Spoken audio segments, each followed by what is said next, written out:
To start this morning, welcome everybody to the operations meeting, and Councillor Wharehinga, would you like to give a karakia, please? Morena te whānau mi noi tātou. E o ngā mano, a tēnei te whakamui matuti ki a koe mo tēnei huhui ngā mātou, a arehina mai kau ki te tika, ki te ponu a mātou, a tuko mai tō wairua tapu hei manaki, hei āwhi hei tiaki o ki a mātou. Ane mātu e tuohu nei mui tuaruaru, a ka tuku i tēnei inui I rungi I te ngō tō mātou kai whakori karaiti. Āmi.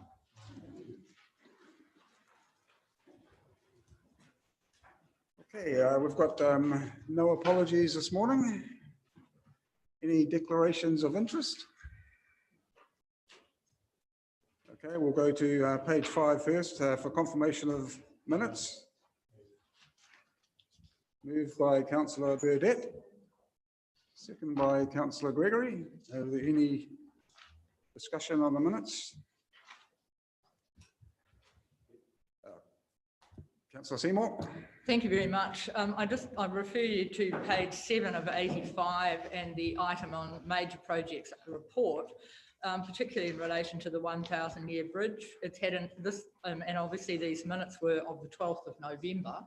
And it says there that there was an extended time to return the funding, a further 3 weeks to allow council time to raise the funding shortfall, and then further discussion about the storage of the steel. So could we please have an update now or later in the meeting on the status of that? Through you, Chair. Happy to do that now. So we have met multiple times with the funder. We have been given another couple of weeks to meet a time frame for their board. So we are working through that around a different option that we've been putting together with DOC and with Ngāti Onioni for consideration for funding. So we're working through that. We haven't got an answer from them yet. And with respect to the steel storage, please.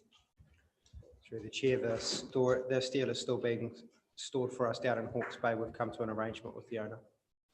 Thank you very much. Just an extension to that, David, is there any possibility of de-scoping the bridge design to fit in with the budget?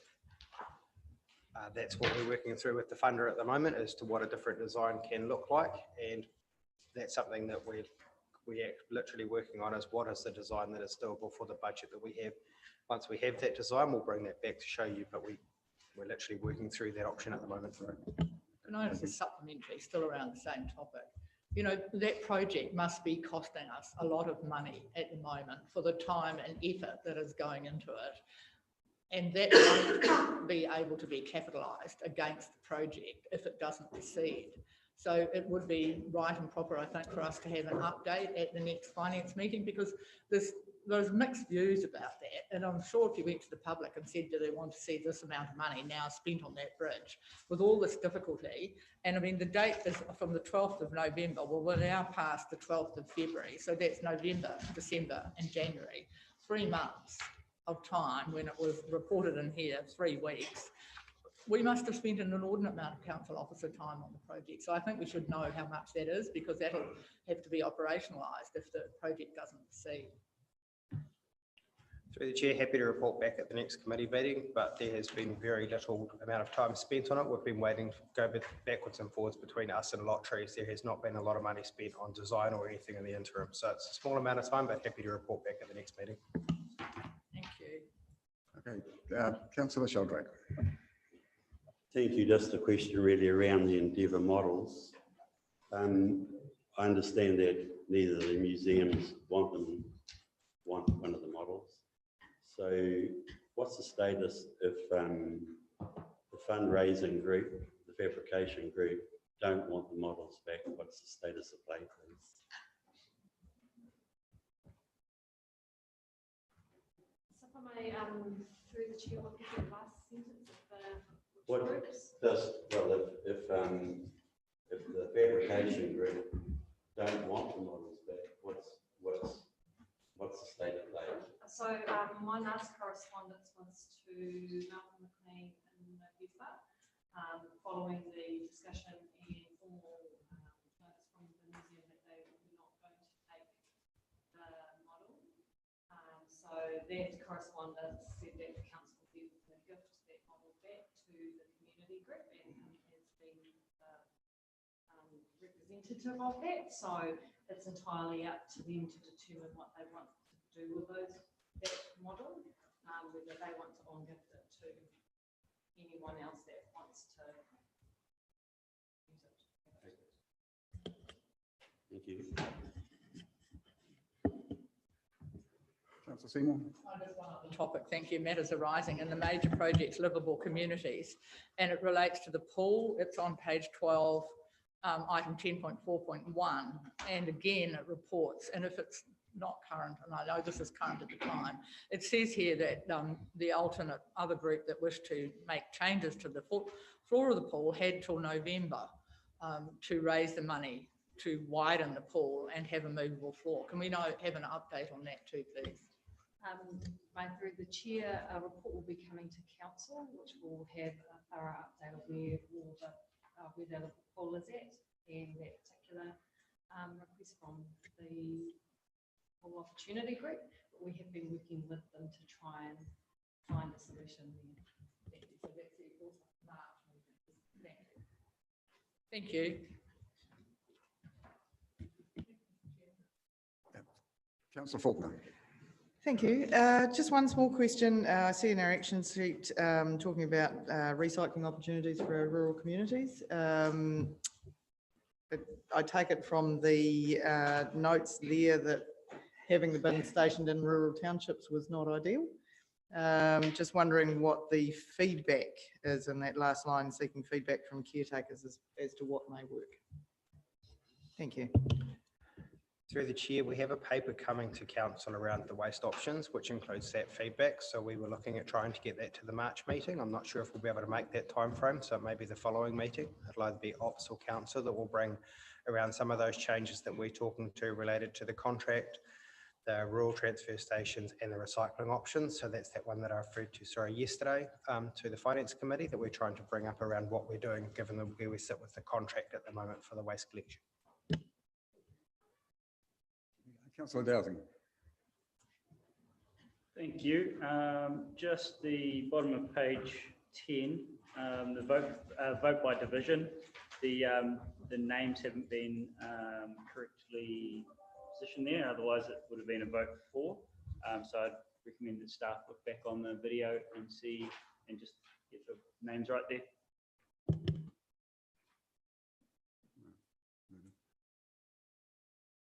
Yeah, Your Worship. I'm also on the action sheet, page 14, and I know Mr. Wilson answered quite a few questions in regards to the 1,000-year walk bridge. And we worked closely with Dame Jenny Shipley when the Tuia 250 was on, and I've just received an email from her stating, and I'm just asking if we're aware that there's a new $16 million DOC fund available for projects like that. She heard about that and she just sent the email on. So I was just wondering if staff are aware of it and maybe an option for us to look into that newly available DOC fund for the 1,000-year walk bridge. Thank you. Through the chair, yes, we are aware of the fund and we'll be working with John around what's applicable. At the moment, we are looking at our lotteries funding and seeing what we can do through that. Any more questions about the minutes? Okay, thank you. We'll move on to the action sheet. Is there any queries on the action sheet at all? Councillor Cranston. Thank you. After our rural tour, there was a lot of confusion and uncertainty about allocations through the township plans, and I requested that we have a report come to operations. I haven't seen that, so can we put on the action plan with the date around it?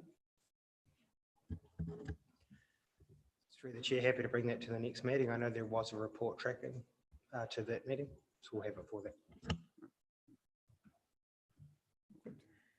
Okay.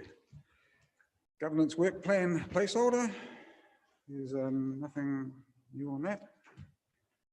Leave of absence. It's got here me, but I'm here, so I'm back. Acknowledgements and tributes. There's none of those. And public input. We've got 3 public inputs this morning from our community. The first up is the Tarawhiti Rainbow Community by Sam Abaraba and Chris Shotton. So if you'd like to come up and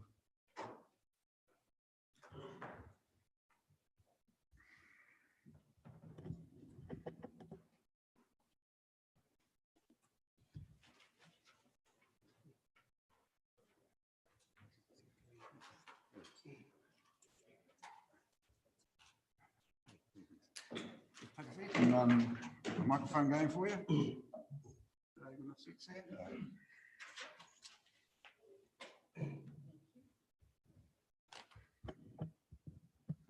Morena koutou, Your Worship, councillors, members of the public, e ngā mana, e ngā reo me aku raurangatiranga. It's Pride Month and we are a team that we want to talk to you about what we're doing throughout Tai Rāwhiti, and education's a big part of what we're about, and we just want to share a few minutes of your time. Kia ora. To my left here, Henarata Peshef and T. Wells. Firstly, I'd just like to acknowledge being Pride Month, Your Worship, and the Gisborne District Council, just in respect of the flag that's flying, and also the lighting up of the town clock, two significant events for our Pride community throughout Te Tai Rāwhiti. And it has been noted nationally around what this looks like and where we are heading. So we're just simply here to just share and let you know more about what we're doing. Kia ora. Kia ora koutou katoa, ko Henarata Kōhere Peshef tōku ingoa. I'm the chair of Community Youth Gisborne. So what is community? Our mission is to provide a safe and inclusive space for youth between the ages of 14 and 18. Together we aim towards a more inclusive space. Together we aim towards a more accepting environment for all people, regardless of sexual orientation or gender identity, through education, support, social action, and advocacy. Our intent is to create alliances that increase awareness and decrease prejudices and create a safe and positive environment for all. Community was formed in 2015. Charlie Walsh, a student at Lytton, had created an online group for LGBTQIA+ youth in Gisborne, but they were wanting to meet in person. With the help of some adults, the group was created. After moving from venue to venue, we finally found a home last year in the Atawhai building. We currently have students in community from all of the mainstream high schools in Gisborne, and we meet fortnightly. Community Youth Gisborne is above all a safe space and a positive, supportive environment for youth between the ages of 14 and 18. For the people that attend, it's a way to meet new people and make connections, something that would be difficult to do within the separate high schools. Community for a lot of people is also about finally finding someone who can relate to the challenges that being queer in a town like this can pose, a way for them to see that they aren't alone. At our meeting this week, we discussed what we would like the council to know. First of all, we want you to know that we really appreciate the steps you have taken to support us during New Zealand Pride Month this year. The general consensus was that we need more awareness of general issues regarding the LGBTQIA+ community and awareness around community itself. Currently, it's very difficult for people who don't feel comfortable talking to others to find out about these things independently. The easier it is to find us, the better. What would be ideal is the continuance of public and high-profile support to create an inclusive culture of acceptance in Te Tai Rāwhiti. We also think that possibly a link from the council website to our community pages would be helpful for those looking for support. Thank you. I'll just talk to you briefly around Tai Rāwhiti Rainbow Action. 12 months ago, I sat with one of my staff. I have 180 staff, and I sat with one of my staff, and she told me of her journey in coming out. She joined the police in the early 2000s. The culture of the New Zealand police then was not conducive to coming out, but oh, how we've moved. I sat and I listened to her and I thought, you know what? There'll be others like you in our workforce, in our community. How are they feeling? And she said, you know, we've grown a lot as a country, but there's still so much work to be done. We are the same. We want to be considered the same, and we want to be included in everything that's going on. So I said, and she said, some will be quite happy not coming out, and that's their thing, but others, it's just not right. So I said, okay, how about I educate? I'm a straight male, and I've been on a 12-month journey of educating myself, and it's been amazing. I'm proud to walk alongside our rainbow community, and I'm proud to lead a workforce. So 2021. By next year, February, we'll be flying that flag at the police station. But we've got to do a lot of work with our people in the meantime. And a lot of that's about educating, opening your mind, understanding, and growing. So hence the Tairāwhiti Rainbow Action Group was formed, and we have about 10 members, and we're going great guns. Kia ora koutou. I'm not as handsome as Chris Shotton, but you know, I'm sure I'm a good stand-in. Kia ora koutou. My name is T. Wells. I grew up here in Gisborne, Waikirikiri, Ilminster, and Gisborne Girls High School. I just want to follow on from Sam's kōrero. We were initially Tairāwhiti Rainbow Action. Some of the councillors here will actually remember in 2019 we held a candidate night at Gisborne Girls High School, and initially we were actually going to also come back to some of the councillors with their answers that we posed on that night, but unfortunately I didn't do my homework last night. Anyway, hopefully that'll be another time that we can have that cordial with you. So Tairāwhiti Rainbow Collective, we've recently just changed our name because we've now become more, we've always been inclusive, but we want to let you guys know that under that umbrella now is Community Youth Gisborne and Aniwa Niwa, which are a group, a rainbow group, support group that are run with Tautua Village. And that is Geo Toa, who runs that group. They, Aniwa Niwa, support rainbow people from the age of 18 plus. Community youth are specifically high school. And so I just want to touch on that as well. As whakatapui growing up in Gisborne, back in the 70s and 80s, it was a very quiet life. And I'm just really proud now to see the diversity groups within the high schools that we have here. And yes, I take my hat off to all the people who have supported that. That includes the police and also the Gisborne District Council as well. I know that some of you have had a hand in that, so thank you very much. I just want to touch on this as well, that despite our resilience, rainbow communities experience invisibility, inequitable treatment, abuse and discrimination, which leads to mental health issues, addictions, violence, suicide, homelessness, disengagement with formal education and unemployment. Important to increase individual, organisational and community understanding and awareness of diverse rainbow communities, and to apply this to the way we behave and practice. We are working toward developing networks across Tairāwhiti where, one, people of diverse sexual orientations, gender identities and expressions and sex characteristics can find the support they need and offer to support others. Organisations wanting to improve their responses to rainbow staff, stakeholders and customers are advised and supported. Lead organisations such as the Gisborne District Council, New Zealand Police, Hauora, government departments have a role to play in this endeavour, and we look forward to more future support from our council. Kia ora. So post the flag raising and the event which a number of our councillors were at the town clock, which was awesome to see. Jim Green, our chief executive from Health, wrote an email to us.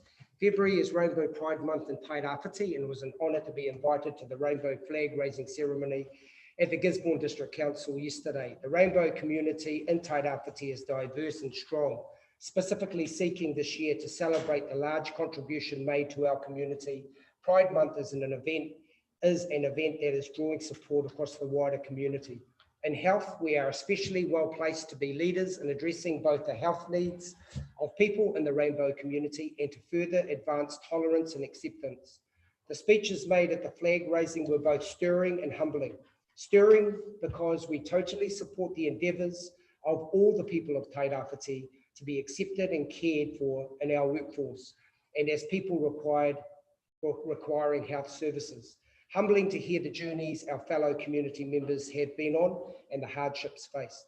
As with any of these celebratory events, the real test comes in how we continue to advance the cause 365 days of the year.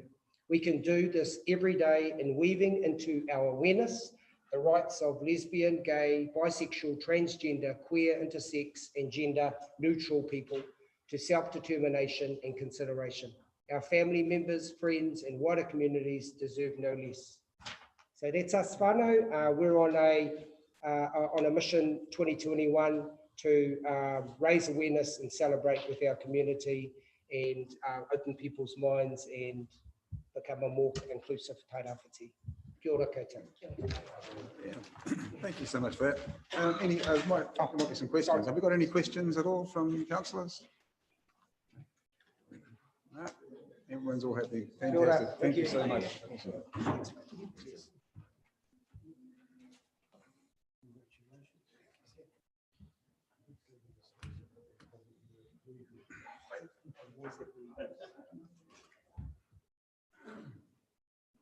Okay, next up we have Andrew Gaddam from the Port Eastland. He's going to tell us exciting new port developments that are going on for the future of the port and for the region.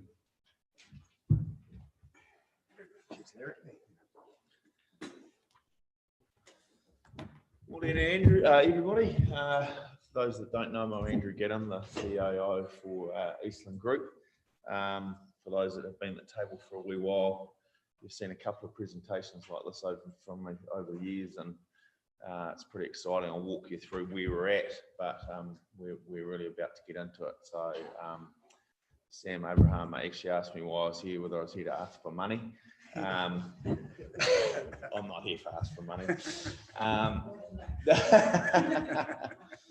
But what I am here to do is bring the council up to date on where we are with our consents and our physical works, and certainly for our stage 2 consents, which are pretty important, which are coming up this year, what we're looking at and how we're going to work through that process. So as the title slide says there, the work that we're going into is easily the biggest infrastructure development on that port in the last 100 years. And it's massively significant for a region, and I'll walk through. That's technology works, it's good. So you can see there a diagram of the work. So the work denoted in green is what we've had consented already, so that's stage 1.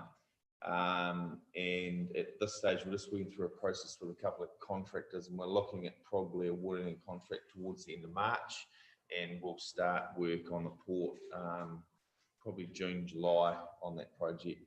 It'll take us about 16 months, and Wharf 7, which is where the log ship on that particular photo's packed up, all of that will be rebuilt. So we'll be pulling all the old concrete out, which we're recycling, and then putting a whole new structure there. So that structure will be level 4 lifeline. So it'll mean that it should survive a 2,500 year earthquake event.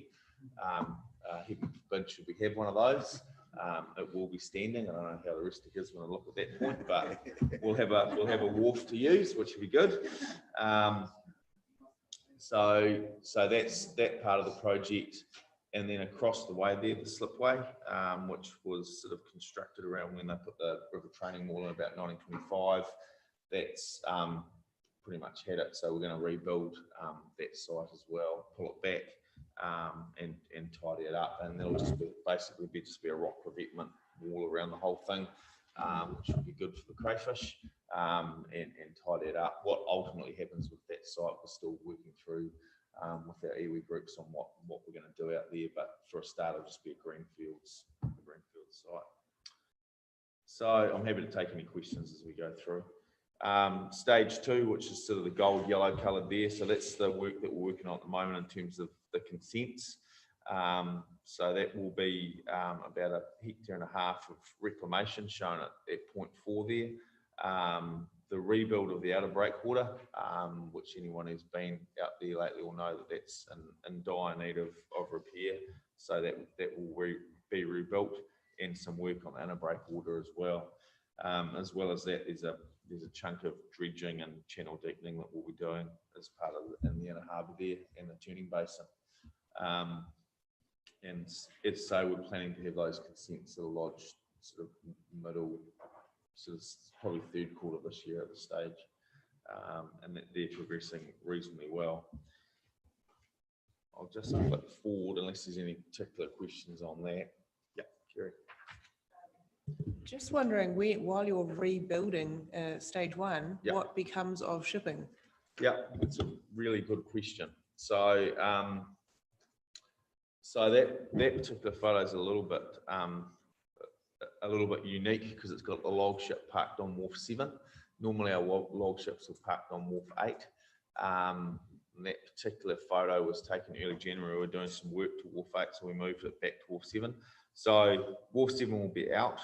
So all of our shipping will go through Wharf 8, which is gonna it's gonna be busy, especially with the squash and kiwi fruit seasons on top of each other. So we're gonna be trying to fit squash ships, kiwi fruit ships, and log ships in there.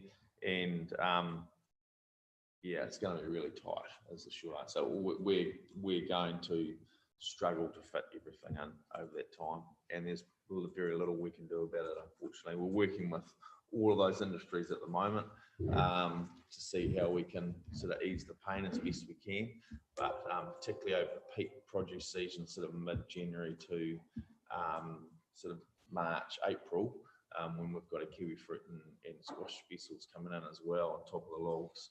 It's going to be busy. What we're working really hard to do though is ensure that level of disruption is only for one season, and then once we'll get 7 rebuilt, and then we'll be right again. So yeah, but it's going to be busy. Lots of ships in the bay is probably the short answer. So community and environment, I guess, you know, we learned a lot with our stage 1 consents, and some of it good, some of it not so good, but there's no doubt we're in a way better position than we used to be, particularly with our key stakeholders, our key iwi groups. We've set up a couple of really good working groups with both Ngāti Onioni and everybody on this side of the river. So, and they're working really well. So everybody's engaged. All of our early design work is going through those groups. People can see what's coming and raising the issues early. One of the big issues that people have raised is access. So when we, just to flick back, when we do the rebuild of the port, the question being raised is what access are we going to be able to provide potentially into the reclamation or even out to the breakwater. So we're working through what that might look like at the moment. There's no doubt from our point of view, if we can make it work, there's a big recreational opportunity out there, particularly for fishing, obviously. So we'll see what we can come up with in that space. Fishing at number 5.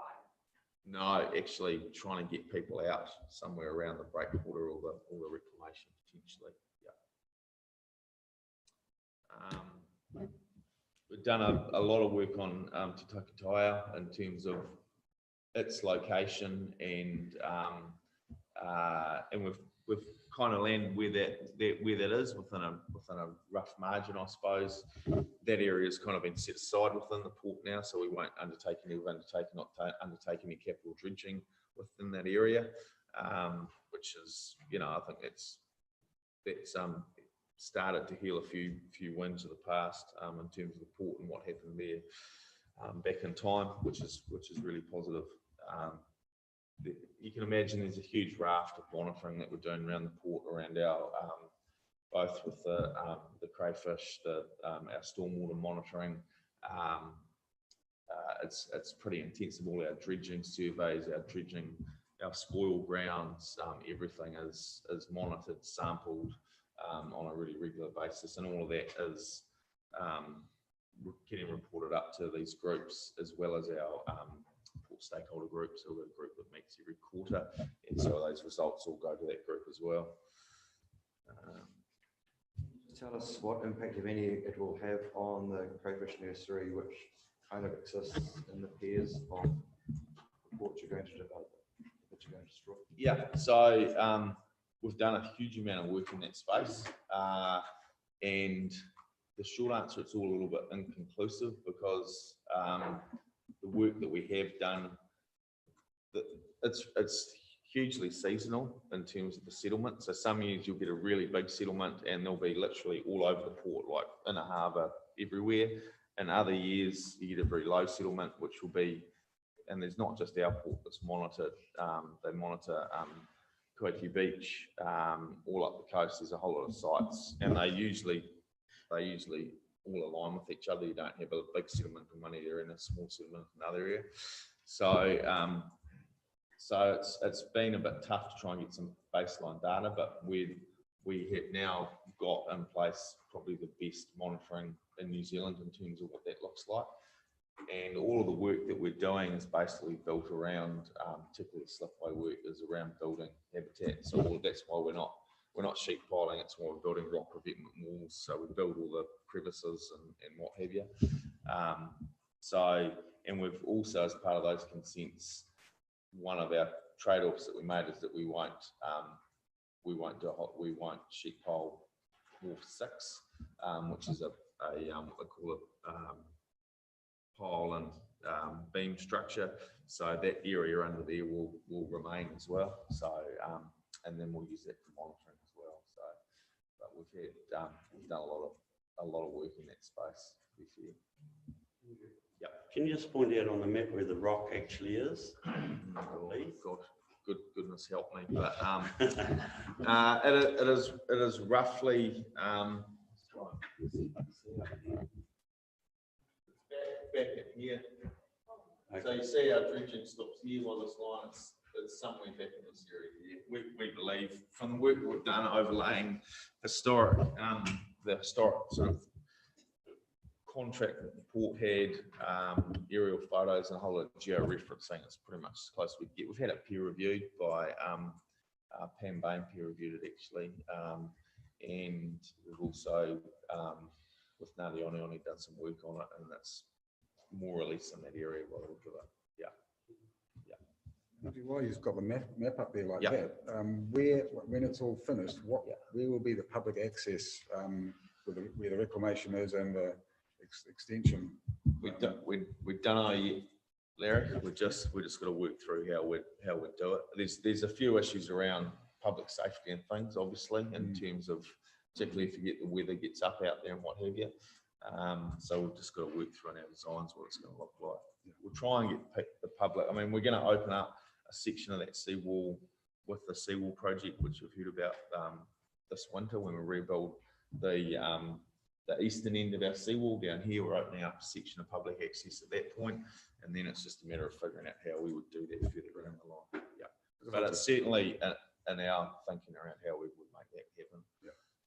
I'd just like to mention I'm involved with the Port Liaison Group, and the port, we meet with the port. I'm a resident of Kaiti Beach, and I'm a representative from Kaiti Beach on the Port Liaison Group, and there's a lot of representatives from Crawford Road and the people that live around the area there. So we meet with the port company 4 times a year, and the port company has initiated this. This has been going over 12 years, and it's been fantastic. We get a good insight of what they're doing and what the effect is on the local environment. It's I really applaud the initiative that the port's gone to keep everyone informed. So I'm conscious I've only got 10 minutes, so I'm just going to flip through this as if I can, but I think it's worth noting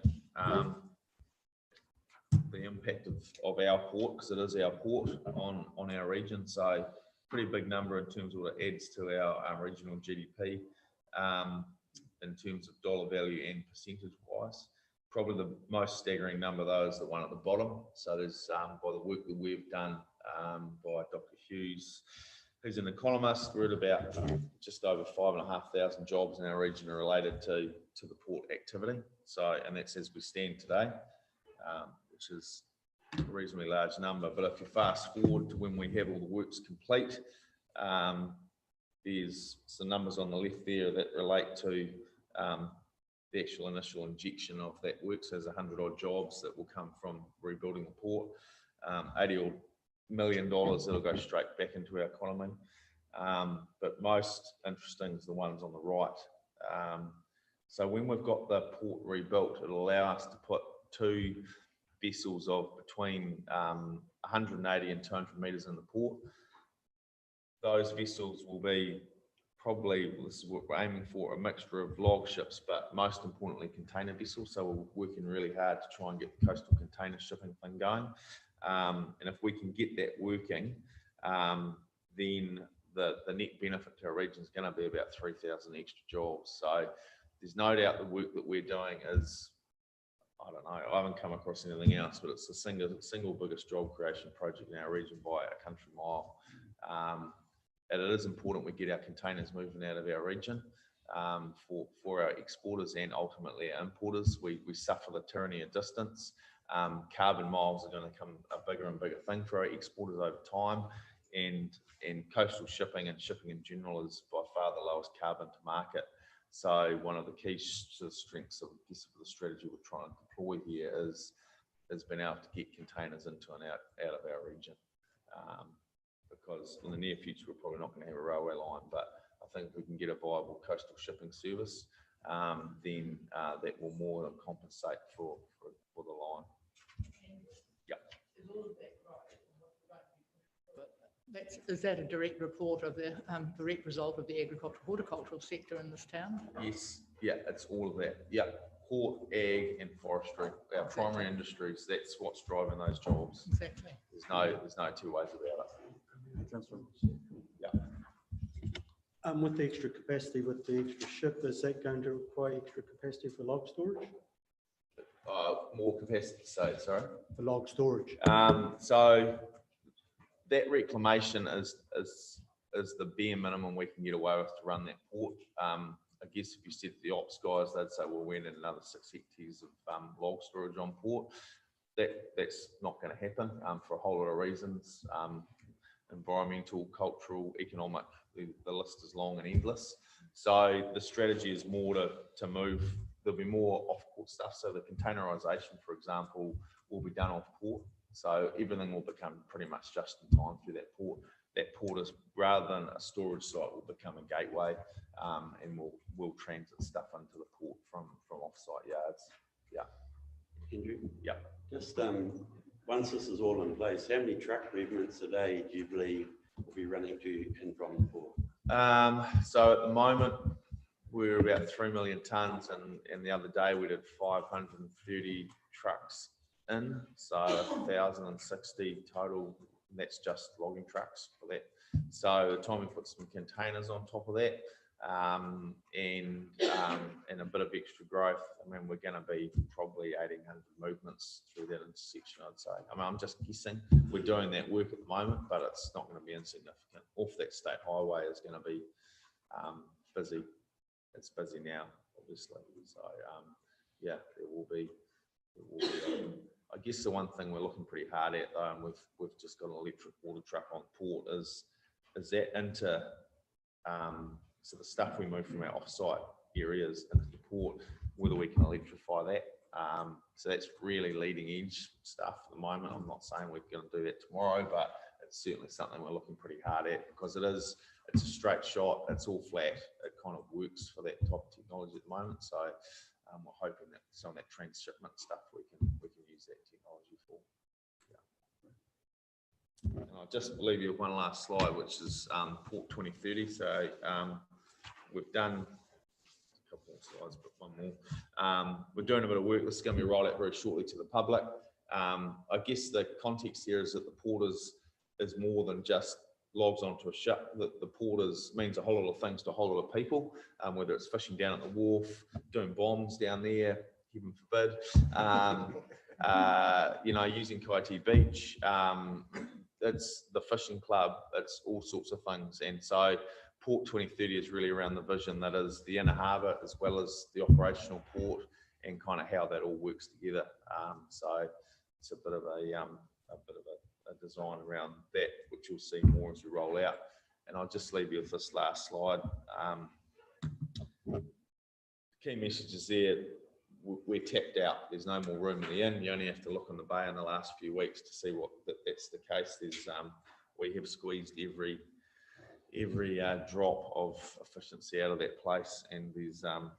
we need to do these upgrades. We've spent a lot of time trying to get the balance right between all of our competing factors on that port. There's a lot of history in that port for a whole lot of reasons. It's got high cultural significance. It's probably one of the more difficult ports in New Zealand in terms of all those competing factors. And we're a city port, so we're in town as well, which makes life interesting. I've talked about the jobs, which are obviously significant. The other thing I probably didn't pick on, but the port development in terms of how it lifts household income in our region, which is significant and a big issue for our region. And there's no doubt that the work that we're doing will contribute to that. And just lastly there, just a note really that the port is a reasonably significant contributor to the ECT and our dividend every year. And that with the works that we're doing, that'll continue to grow and be protected by the diversification that'll come out of that. So. Andrew, are you able to indicate where the container offsite storage space would be? We'll be looking into the industrial zone where council is set up, so out towards Dunstan Road somewhere. Yeah. Right, any more questions from councillors? Yeah, Councillor Akahara-Brown. Yes, thanks, Andrew. Great. I'm just looking at it online as well. For me, I see a couple of things that are fabulous to see. That last picture showed the shared space, and I just wanted to ask, we get a lot of emails from boaties often that aren't happy in respect to inner harbour work. Yeah. And I just wanted overall, as a port company, are you comfortable or are you happy? Are you, I don't even know if those are the right words, but regarding the work council has done in the inner harbour, because we're trying to do the shared space, you know, as you mentioned, the cultural context of that key messaging. So do you see overall that the work that's been done there is a positive and helpful and all good? Because we still get quite a hit from just a few in respect to it. Yeah, so you're talking about the use of the wharf principally for doing bombs at the moment? Well, I guess those who use it, who've used it for years and decades. Yeah, but so we were rightly or wrongly, we were right in the middle of that. So the wharf they're jumping off is one of the port wharfs, and we worked with the harbour master around what that might look like. So we opened it up on this trial.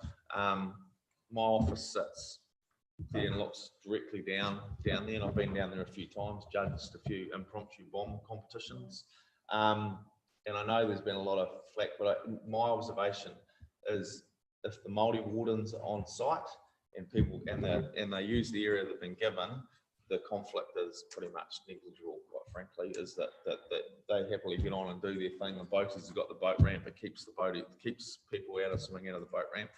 But you do need a level of supervision on site to maintain that. So as long as it's there, from my observation, it all seems to work reasonably well. Yeah, because they've got a place to go to. The Māori wardens can say, hey, you can't go swimming on the boat ramp because it's dangerous, but you can go over here and do bombs over there. So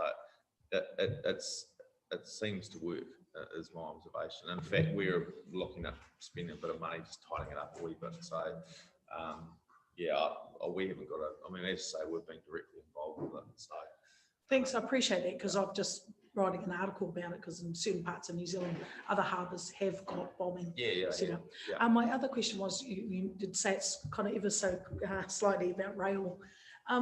You know, I'm a pro-rail person. So when I hear a lot of the messaging too in regards to the structure you're working with, I still see rail as being beneficial to region. But in the work you're doing, is that perhaps to say to all and sundry regarding transportation that we're going to cover this off with what we're doing?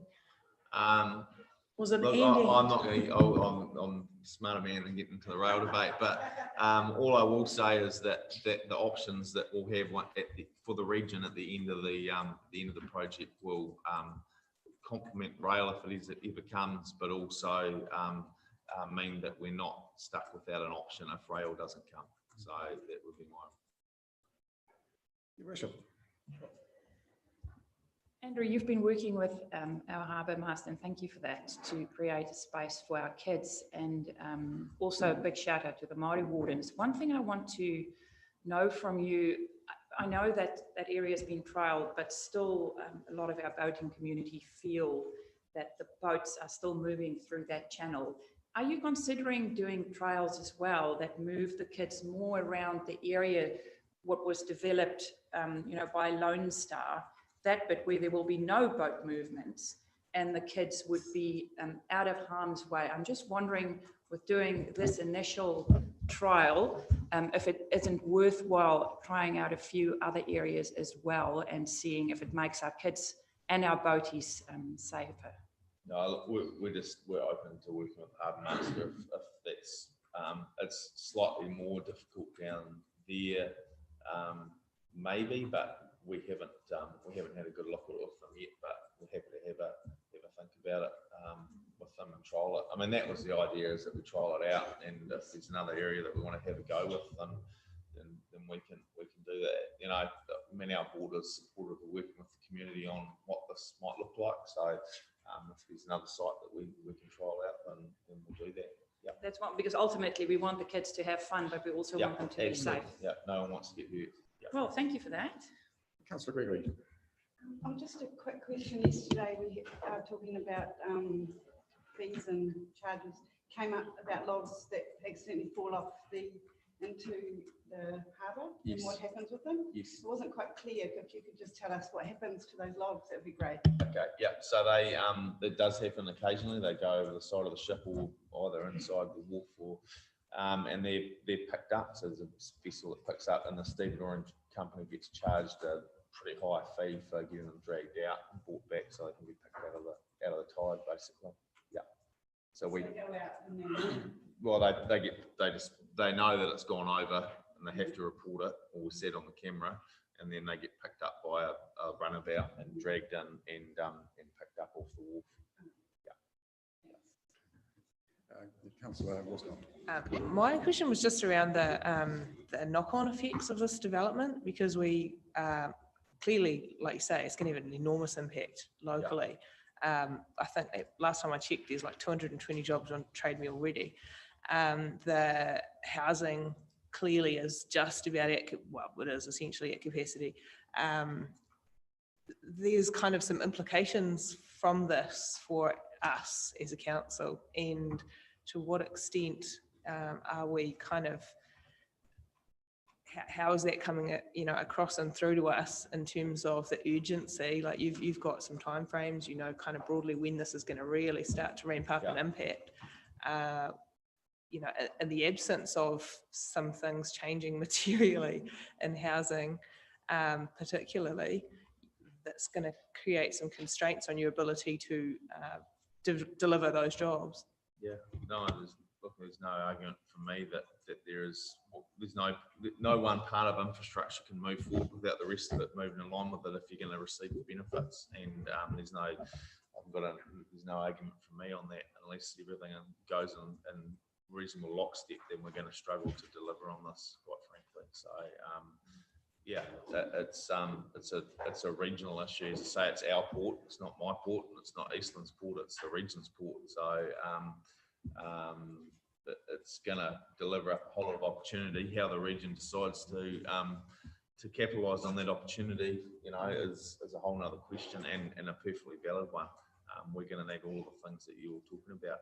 I'm sitting here wondering, when we build this thing, we're bringing in contractors. They're probably going to bring in 80 to 100 staff and employ locals as well. So where are we going to house these guys? And there's some interesting challenges. There's no doubt about it. Councillor Burdett, and then the last question from Councillor Faulkner. Thank you for that, Andrew. Marvelous. Leading question. Leading question. If the Northern Port barging facility comes to pass, what impact will that have? Because I do know the port company itself supported either of them. I guess there was a period of time where we thought maybe Hicks Bay would come to pass and may have a level of impact. I'm probably fairly certain of that as we sit here today. We as a port can't sit here and wait to see what may or may not happen. There may be some impact on log volumes from the north if it came to pass. But we would balance that across, you know, and that's kind of why we've had a level of involvement with it, I guess, is we've balanced that across both the businesses. So, but as I sit here, it's hard to see in the environment we live in that building a whole new port at the top of the Cape, with all the benefits that it may have, you know, there's obviously parts of the community that don't feel it will benefit them, so it will be tough. Councillor Faulkner. Hey Andrew, how are you doing? I guess I'm following on from Councillor Walsnot's question, and it comes down to employee accommodation. So we're clearly looking at dormitory models is not quite the right term, but housing for families condensed across the flats, in particular around horticulture. Is it something that that Eastern Port would be interested in, so that you can house your people, I guess, is the question. Yeah, no, the short is, I mean, if there's anything happening in that space, then we would be more interested in having a discussion around what that might look like. Yeah, so, yeah, absolutely. All right, okay, no, thank you so much, Andrew. Yeah, thank you. Good luck, keep up the great work, fantastic. Good to see you. Cheers, mate. Thank you.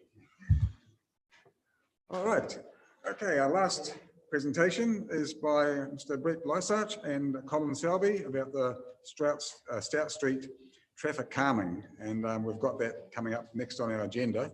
So that's going to be a pretty topical conversation, I'd say. So if Brett Lysart and Colin Selby could come up, please, and we'll hear your presentation. But yeah, it's just coincidental that it's the next thing on the agenda. We'll probably have a cup of tea in between. But two speakers, yeah. Okay. Yeah. Hey, please speak. Colin? Colin, there you go.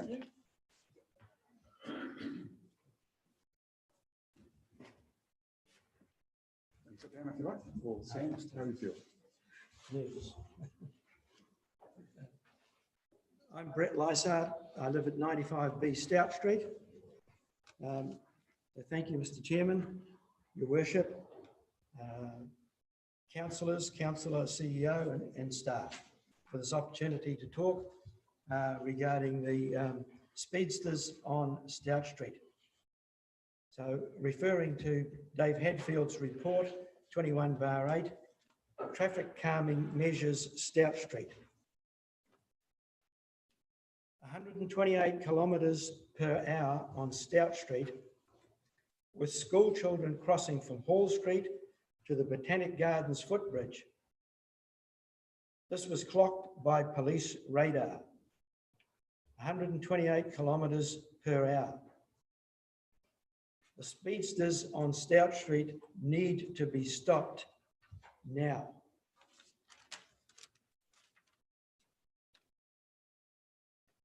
Please act with urgency to stop these speedsters on Stout Street before people are injured or killed, leaving you, the ones who could have stopped it, with blood on your hands. I live on the corner of Stout Street and Hall Street, and I asked the council staff to reprioritise your budgets as per the Waka Kotahi Road to Zero stipulations. Your proposed budget works are classified as low significance. Appendix A on the Stantec report recommended suggestions modifying the intersections of Stout and Waipiri, Stout and Fitzherbert. Great, but not enough. We need to slow the speedsters for the length of Stout Street. Now, chicanes. Chicanes are a well-proven way to do this. They're commonly used by councils throughout New Zealand and on motor racing circuits worldwide to slow down cars prior to dangerous corners. Chicanes, these are a suggestion on the Stantec report and clearly shown on your Gisborne District Council traffic calming measures implementation report, but for some reason not included in Dave Hatfield's recommendations. Last Monday, the 15th of February, I personally counted 123 pedestrian and cycle traffic crossings of Stout Street from Hall Street and return between 6:30 a.m. and 6:30 p.m. to the river crossing footbridge. These included bicycles, scooters, skateboards, and mobility scooters. 123 crossings of Stout Street in 12 hours. 5 bicycles travelled along Stout Street at that time, including 2 on the footpath. So that's the problem that we have. So I asked the CEO, where to now?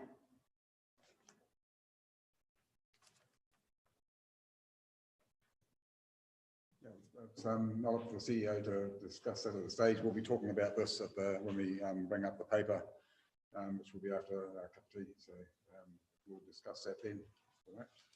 So thank you so much, Brent. And Colin, do you like to have that? Well, I've passed on my spiel. I live on 100 Stout Street since 1981. Speeding traffic has become more prevalent over recent years, and I'm surprised that we haven't had more serious accidents, particularly with the school children crossing the central school from Hall Street and Derby Street.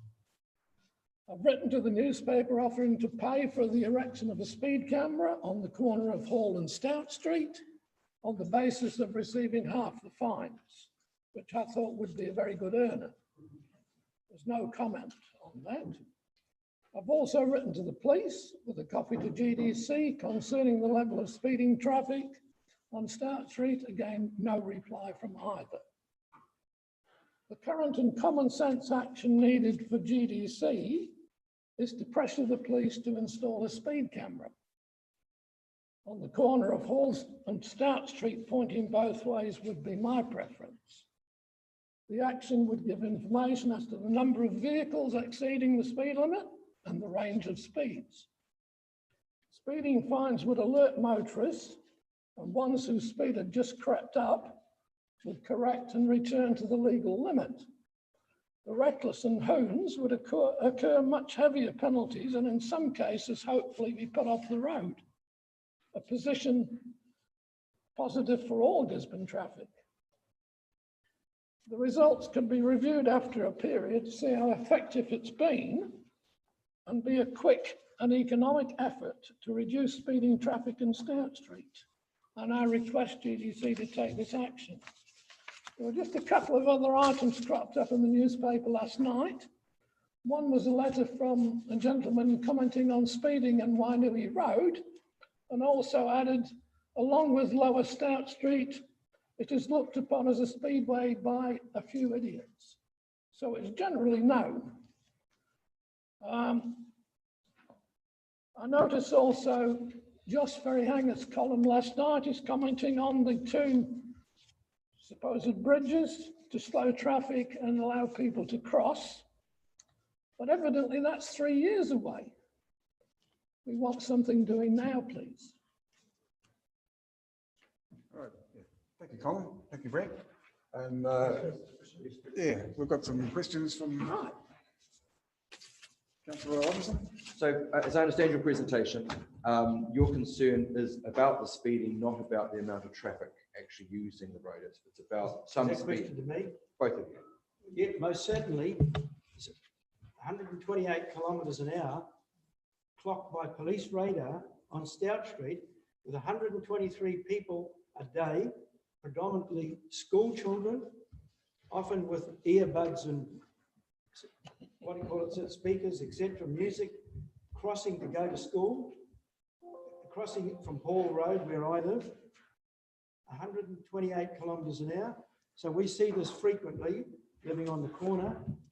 not the total volume of traffic, but the crazies and those who are slowly getting faster and faster because they can see it as a shortcut to bypass the Ormond Road intersection and the Balance Street shops. So they're using Stout Street as a rat run, for want of a better word. And ordinary good people are slowly getting faster and faster, but those people are concentrating on getting their kids to school or getting there late for work or whatever. They're not concentrating on the fact that there's 7 crossings across Stout Street of side streets. And the kids are concentrating on their music or getting to school, etc., can't assimilate the fact that they think they're in a safe zone, a 50k zone, and cars are coming at them at, in my estimation, frequently about 80 kilometres an hour. So that these people need to learn that, that it is dangerous. Someone is going to be killed. And I suggest lowering the speed limit to 30 kilometres an hour, as is being done in a lot of council areas, high population areas in New Zealand at the moment.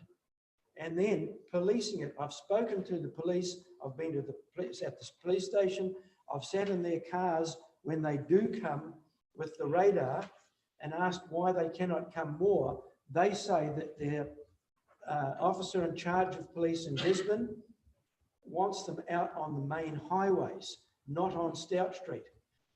They say that they are understaffed to do the job within the town boundaries and the outside.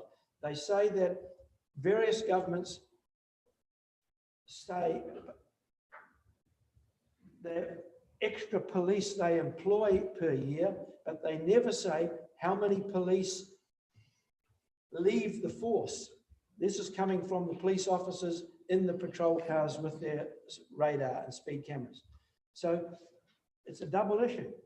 It's lack of anyone doing anything about it from the police who could, and from Gisborne District Council who could put some chicanes in, make it so that it's not a nice street for people to do 100 k's an hour on. But my contention is, in the meantime, get a speed camera in. People will learn very quickly. Nobody likes fines. And if you've got an idiot that's near the exclusion zone, well, he's gone. And that's what we all want. Sorry, it's just getting ridiculous where we are. That's me now. Is there any other questions at all? I've just got one question. Is there any particular time of day that is more predominant than other times? The general speeding is perhaps between, say, 7 and 8:30 in the morning, when the kids are crossing the most. That's general speeding. And that includes trade vehicles. Tradesmen going to work. But the crazies could be at any time. They could be at any time, probably when there's less traffic on the road. Right. So we see them and hear them from early hours till, maybe 10 o'clock at night. I am reliably informed that you can go from Wee Perry Street to Hall Street to get to 85 kilometres, and they're doing that. Well, the At police, times. the police have regularly caught, when they do come, the police have regularly caught people doing 80, 90, 100 kilometres an hour, regularly, when they do come, but they don't come often enough to have any effect. Yeah, right, okay. Okay, no, well, thank you so much. Oh, sorry, Councillor Seymour. Do you know whether police do still, or the system still puts up fixed speed cameras? Because I know they did once upon a time, but do they still use fixed speed cameras? I can't answer that. I think it's a great idea. Yes, because Mike Mulrooney got caught with one, and that's why he was in the paper last night. Oh, thank you. Thank you. Fixed speed cameras, a great idea. Yeah. They're popular all over New Zealand. They're talking about slowing speed limits, or councils around the country and the NZTA, Waka Kotahi, are lowering speed limits on dangerous parts of the road to 80 kilometres an hour on the open road. And city councils are lowering it to 30 kilometres an hour in troubled areas. Why can't we, A, lower the speed limit, and B, put some in foot? The chicanes can be, the budgetary constraints which the council report use as an excuse, in my opinion, don't take into account the cost of a child getting killed or maimed. All right, thank you, gentlemen. That's fantastic. Would councillors like to have a cup of tea now? Yeah, cup of tea, and then we'll get back into the. If you want to stay for the presentation of the next paper, you're more than welcome. Okay, well, we'll break for 10 minutes.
Okay, everyone settled?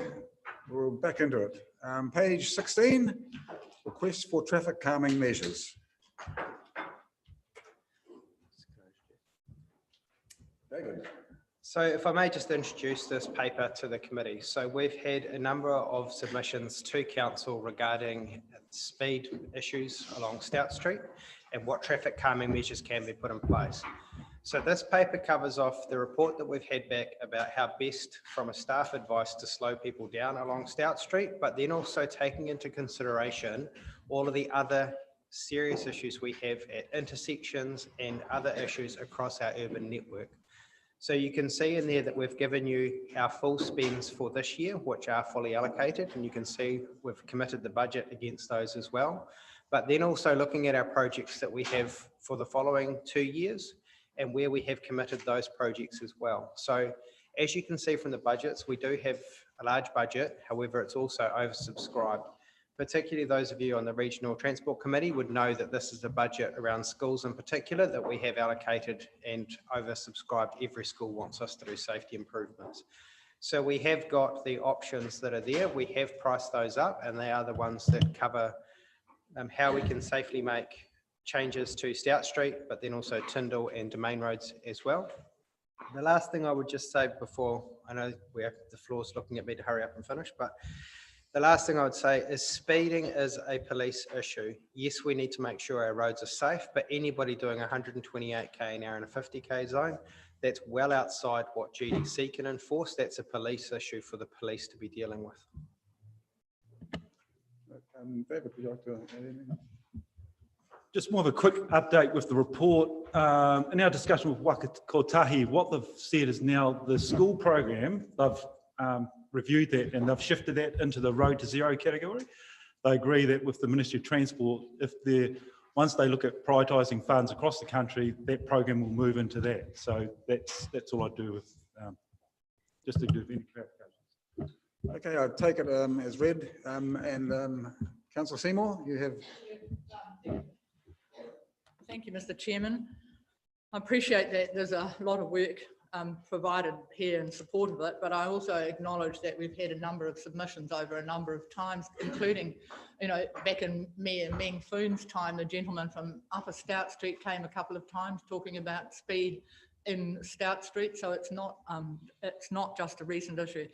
I'd like to move the paper as it presented, but with the timeframes moved to in the second bullet point to financial year 21-22, and the same with the raised speed tables at the intersections of Stout Stafford and Stout Hall 21-22, and with the inclusion of number 4, that council write to the police and ask them to install a speed camera in Stout Street.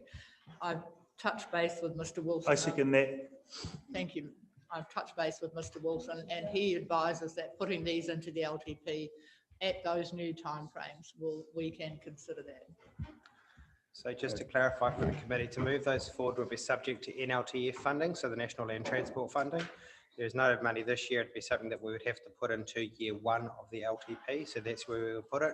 And we would be targeting the use of the FAR fund. So the FAR reserve that you have there to pay for the local share as part of that. Your Worship. Thank you for that, Councillor Seymour, and I support that. I have a question on top of that. So we are talking about timeframes which have now moved back. So I've just got a question of Mr. Wilson and Mr. Hatfield. I remember when we worked on Rutini Road, or were proposing a cycleway through Rutini Road, we proposed using big planter boxes with plants in them as temporary measures. So what I'm asking is, while the people in Stout Street are waiting for more permanent structures, would we consider doing some road narrowings, which would be like temporary chicanes with planter boxes, which can then be moved somewhere else to look pretty somewhere else if we want to reuse it again. I'm just wondering, while they are waiting, a relatively cheap option would be to indicate also, or trial, do we have the right locations, and maybe use some temporary measures to slow down the traffic and also indicate that something more permanent is coming. So is that something that we can look at, or something that we can consider, and something that we can afford? Thank you.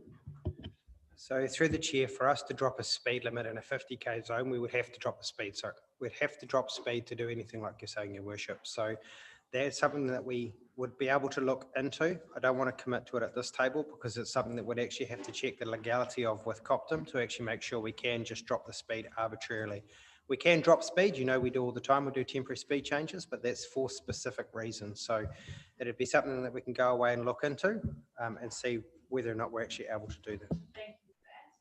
Okay, we've got Councillor, we've got a lot here. Councillor Robinson next, and then Councillor Akahara-Brown. Oh no, then Councillor Frehinger, Akahara-Brown, and So just a point of clarification, I still have a number of questions I want to ask, which I'll come to.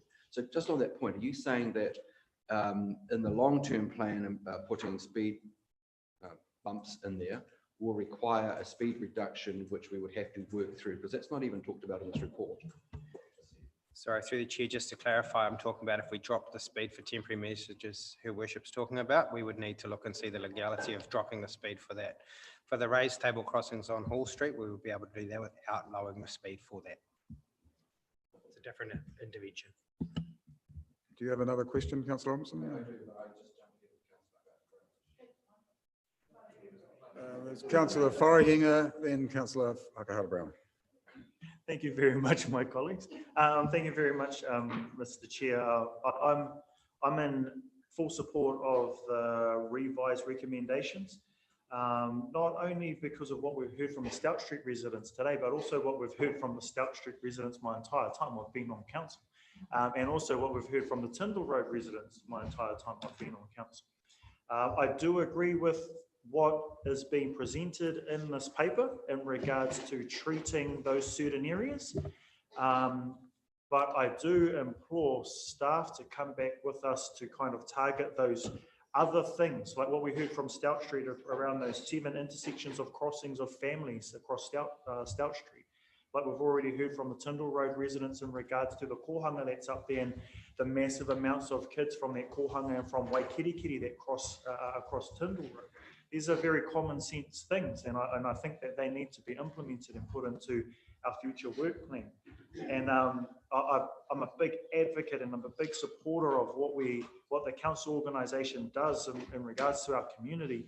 But this is one of the first things I had a conversation across this table about, which was specifically about traffic calming on those highly used, very straight pieces of road like Stout Street, like Tyndall, that we really need to take seriously and really need to move forward. That's why I absolutely support the moving forward of these timelines, because to me, we're not moving them forward. We're actually bringing them into line with that they're coming. I mean, I've been around this table for about 7-8 years, right?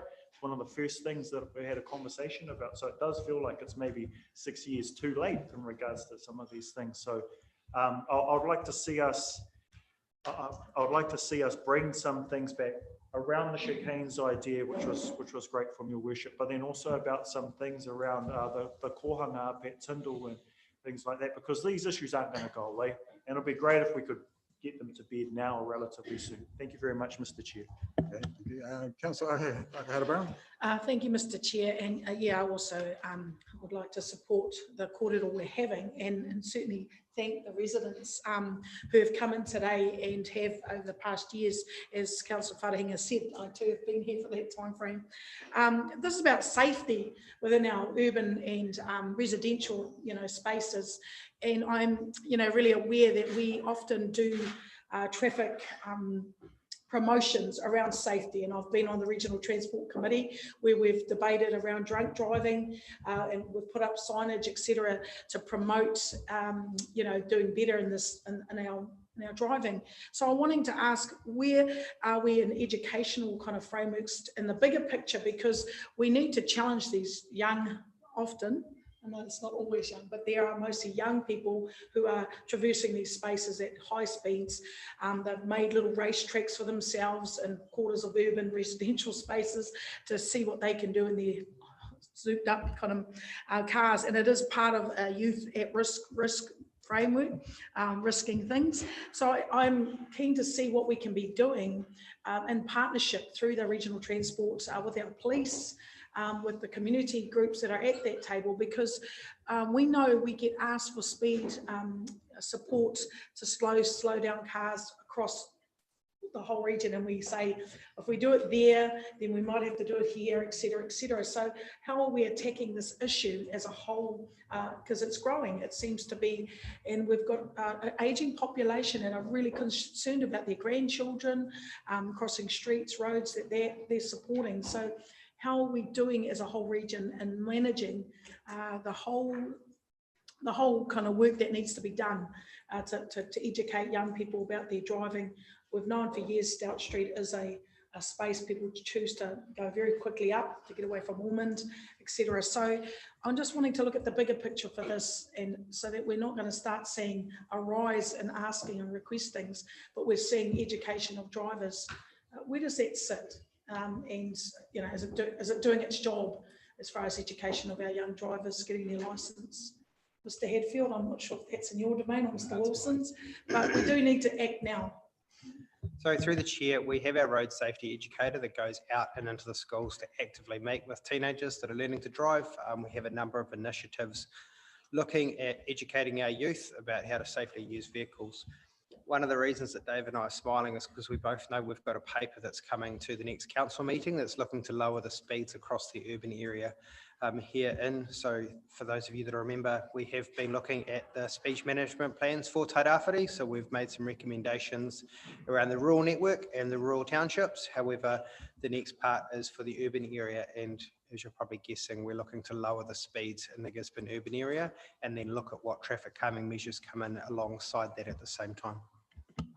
Mr. Wilson, for that. I think that's fabulous that we're looking at lowering speeds. I think this also heightens the awareness that perhaps we should be promoting more cycling and walking frameworks, because what I'm sensing with young people is they're not seeing, you know, the vulnerability of others on that road space.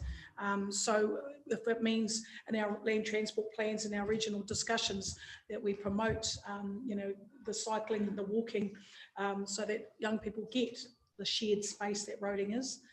So thank you for that. I look forward to reading some more work on this. Okay, we've got, thank you, Councillor Hackett-Barron. Councillor Dowsing is next.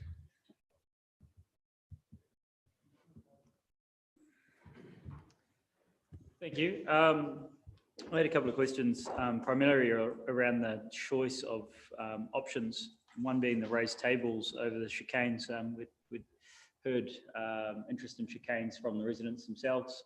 The primary reasoning against chicanes in the document was around safety for cycle users.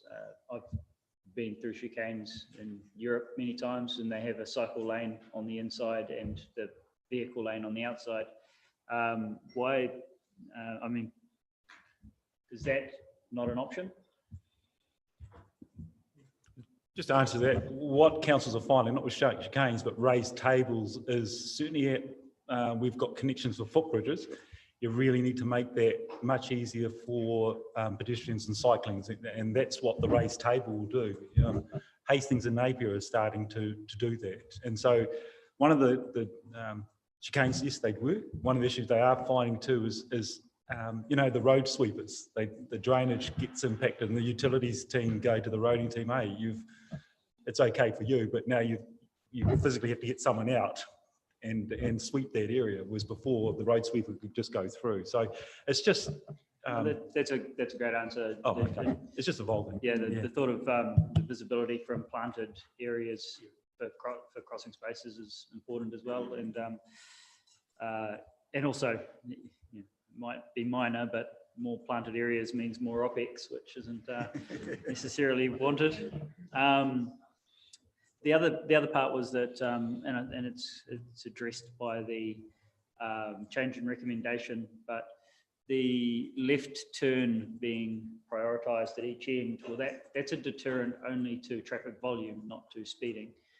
So it's my preference that the traffic calming measures go in place before the volume deterrents go in place.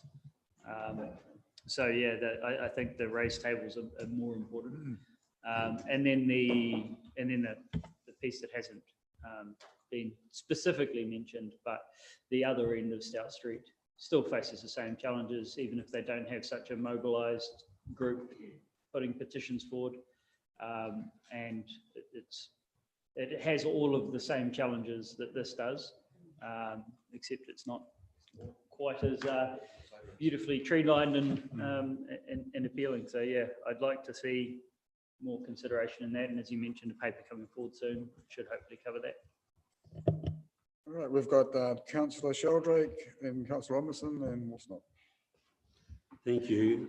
I support this. I've observed it a lot. I live in Pataupaka. Just want to qualify. So, you know, a couple of temporary chicanes would sort of be in the middle of those, you know, from Wee Perry to Hall Street, not just around the corner where someone could boot it all the way till they hit another chicane down this end.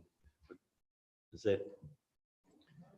Through the chair, we'll have a look at where something would be, and we'll come back, but we would put it in the place around speed because they would only be for a temporary measure around speed. So we put them in the most logical place for that if we were to do it. So just on the back of that, surely a couple of chicanes would slow the traffic down without having to alter the speed limit.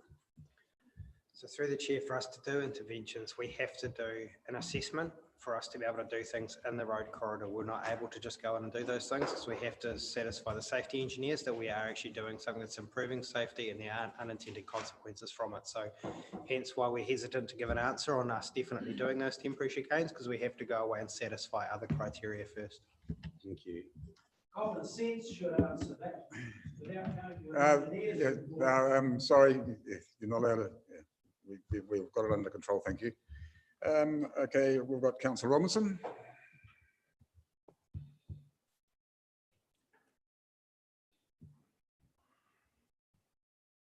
Sorry, just get to the start of the document. Oh, we'll go to Councillor. Oh, sorry, I'm there. Okay. So this document, the recommendations, I don't support on the face of it, the recommendations. As you all know, I always like to approach things from evidence base, and the Stantec report to me is definitely bereft of good evidence, particularly when it recommends that on page 56, a review of the crash records indicates that there are a series of injury crashes along this section of Start Street. However, it is noted that while speed is not listed as a factor, that it recommends a crash by crash review of the traffic crash reports be undertaken. Has that been undertaken? No, the reason for that is if we did that, because those reports are action by the police at every crash they do. And so if we start doing that, then we basically have to look at every accident that we have in our district. So we're taking what the police are writing at those accidents. Because they did ask, I said, well, then it's going to be a Pandora's box. What's next for because what we're looking at over is 10 years of evidence. And sooner or later, you've just got to take the expert's advice that when the officer was out there, he made the initial call that speed wasn't the issue. And it wasn't, yeah, they could have, but it's then you start questioning the whole evidence of the crash and accidents in so the the district. Stantec report is proffered as the basis for the recommendations. The Stantec report says that in 2016, there was an investigation, and the investigation was unable to support the concerns raised in relation to safety and speed. It then said they did a 10-year review and identified that there had been 28 crashes. We're not able to identify speed as a listed factor and recommended that traffic crash reports be reviewed. The report on page 56 is about as anecdotal as what we've received today from the public submitters. And we are proposing to change the left exits on both ends of the street, which will not stop someone entering here and racing up that street until they exit at the other end, and vice versa. It will force more traffic onto Ormond Road and onto a very badly overrun roundabout at the Wee Peter Street, Ormond Road roundabout because of that. So the point is, the question isn't about volume on the road, it's about speed. The measures proposed in this report are about actually impacting use, therefore volume. We don't have any evidence to suggest that volume is an issue. I use that road routinely because it is a wide, broad, safe road I can see, and I can travel at 50 kilometres an hour up that road without all of the hassles of what's going to impact with me on Ormond Road. And trade vehicles do it too, Yes, there are occasional idiots who may speed down there, but this response to me is disproportionate and not evidence-based upon what we've heard, okay? So the anecdotal evidence is, yes, it's a rat race and it's a speed race, but you haven't got the evidence to support that. And the proposals about putting the left-hand turns, frankly, are not going to change speed behavior. So through the chair. Sorry, I haven't finished speaking. Chicanes or speed bumps will invariably stop people having a short racetrack round the corner, Hall Street, short racetrack. But a left-hand turn here is just going to create problems, and at the other end, particularly if you stuff up and you want to go straight through Stout Street. What do you got to do? Turn Hall Street, go up Ormond Road, go around the roundabout, come back down, go up Stout Street. It's about educating driver behaviour. It's not about removing more vehicles off that section of road, in my view. And if the evidence supported that, I'd agree with it, but the evidence, in my view, doesn't support that. And we haven't done the mahi that the evidence that the report says we should do to support that. So that's my position. I don't support the report. And just to provide a background, yes, the crash accidents weren't included in the report, and that was part of it. And so what they have found in Stout Street is if you are going to have an accident, you're going to have, of the 28 accidents, recorded accidents, not the ones anecdotal, they are going to be at the intersections. And so the evidence points, if you want to do treatments, you have to do it at the intersections, and that's the road to zero. So what we're trying to do is align. So that's the road to zero part. And so that's where we've placed that into that. The treatments for the, as you're saying, for the traffic calming is another line item that we've specifically activated as traffic calming. The timing of that was the initial issue of concern. And that's why I believe it's been resolved or may be resolved. So they are two different functions, but they've been raised at two different levels. So you say that the road to zero component, we've got all those intersections. They've been raised as, if you are going to have an accident, you'll have it at those intersections. At intersections across the district. Okay, so supplementary question. This intersection here was not identified on that list. The far end was, but this one wasn't. No, it wasn't. But since we're doing the treatments, well, yeah. But all you're doing is creating a pain in the ass. Yeah. And it's just going to force people to come down here, go around this roundabout, to come over here. And if this isn't a high accident crash, it's not a road to zero identified corner, leave it alone. Yeah. You're also putting $155,000, $175,000 for those two measures. Well, if you only do one of them, aren't you going to save half that money? Councillor Wasnott. Okay. Councillor Faulkner. Well, I do think that last part is quite a good point, and I support that. I also, very surprising, I know, Tony, these rare things happen. So I also wanted to support what Shannon was saying before in terms of the priority order, because I think while I can acknowledge the fact that you've got to use evidence and the evidence says the crashes are happening at the intersections, they're happening probably at the rate they are because there's an enormous number of people using that road. If it's not a speedy trip and they've got to slow down in the middle of it, potentially, they've got to negotiate that street. There's not any raised barriers on Ormond Road. You don't have to slow down for anything, assuming that the traffic is not manic. So if you're going to reduce some of the volume, you're also by default going to reduce some of the crash risk. So there is some safety justification behind just slowing down the traffic and making it inefficient to hone down there. So, and also we're here to be responsive where we can. I haven't heard, I know we need to use evidence, but none of us have heard anything from people complaining about the intersection. So while there is evidence to support it, the community are asking us to prioritise something. And I think we should listen to that. The reason I think we need to use prioritisation is because if we just bring everything forward, we're lumping you with a cost that you've then got to plug from somewhere else. So you're going to haul money out of something else to pay for it all in the 21 year. I just think reverse the order so that there's less being, so that you can actually manage your cost, but we address these problems earlier. And just from my experience, a really great way to lower speed is to have really deep potholes and put cones beside them.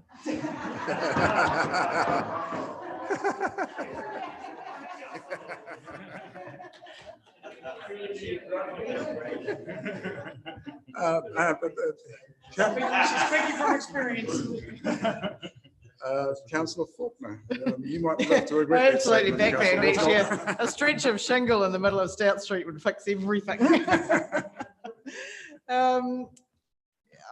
Interestingly, it all comes down to similarly what I was thinking along the lines of that very first bullet point in our recommendations of $175,000 to be spent in the 21-22 year.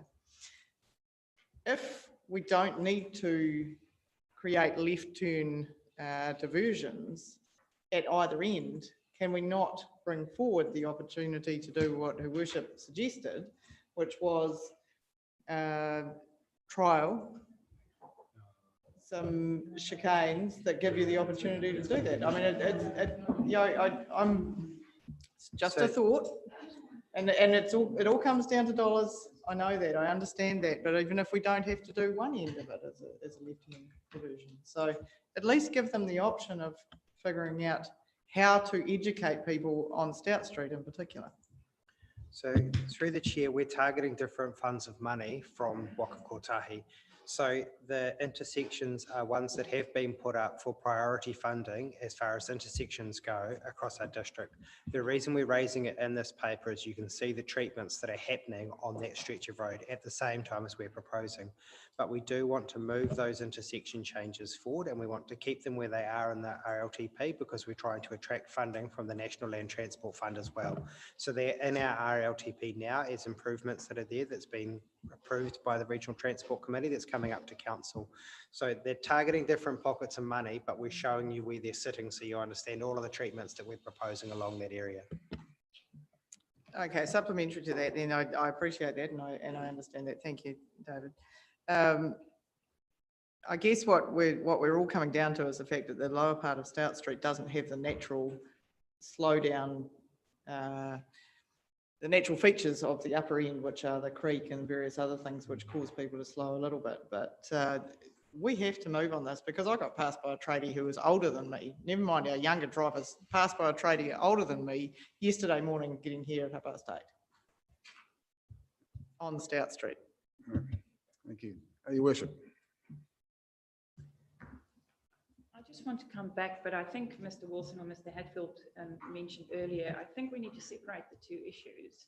One is part of the Road to Zero, which is a different funding, which there are evidence in here, which I can't find because I'm not looking for it now, where it does talk about not just only people turning, like I personally use Stout Street all the time. I come through here and I turn left to go through the roundabout, come into the council building because it is a very, very dangerous intersection. First thing in the morning when everyone's coming, I can't really cross over. So I support this, even though to me that's not a high priority. I absolutely support the other side. And when I've spoken to some of the gentlemen earlier as well, they say the people that are hooning down Stout Street go through that Wipere and straight over and carry on. So for that side, to me, I've sat there several times going from council to that side of town where it is so dangerous, people trying to turn all ways. So I do support that. I am listening though to the timing and how we prioritize which one first. And I will leave that to our learned colleagues who has done the investigations and has read several reports and have decided from what fund what's available. So at this stage, I will leave it to our council staff to guide us in that regard. But I do want to say I absolutely support the turning left on, or the only turning left on that side. This side is not as busy as that side, even though I'm very biased because for me trying to get out of my parking space 10 times a day, I dodge quite a bit of traffic. So I do find this dangerous, but most users wouldn't because they wouldn't use the parking all the time. But yes, I support what we are saying. The turning left, I think, will make a big difference. And then the second treatment, hopefully some temporary measures, and then moving into more permanent measures. Right, thank you for that. We've got Councillor Burdett next, and then Councillor Cranston and Councillor Seymour. And I think we've thrashed this out.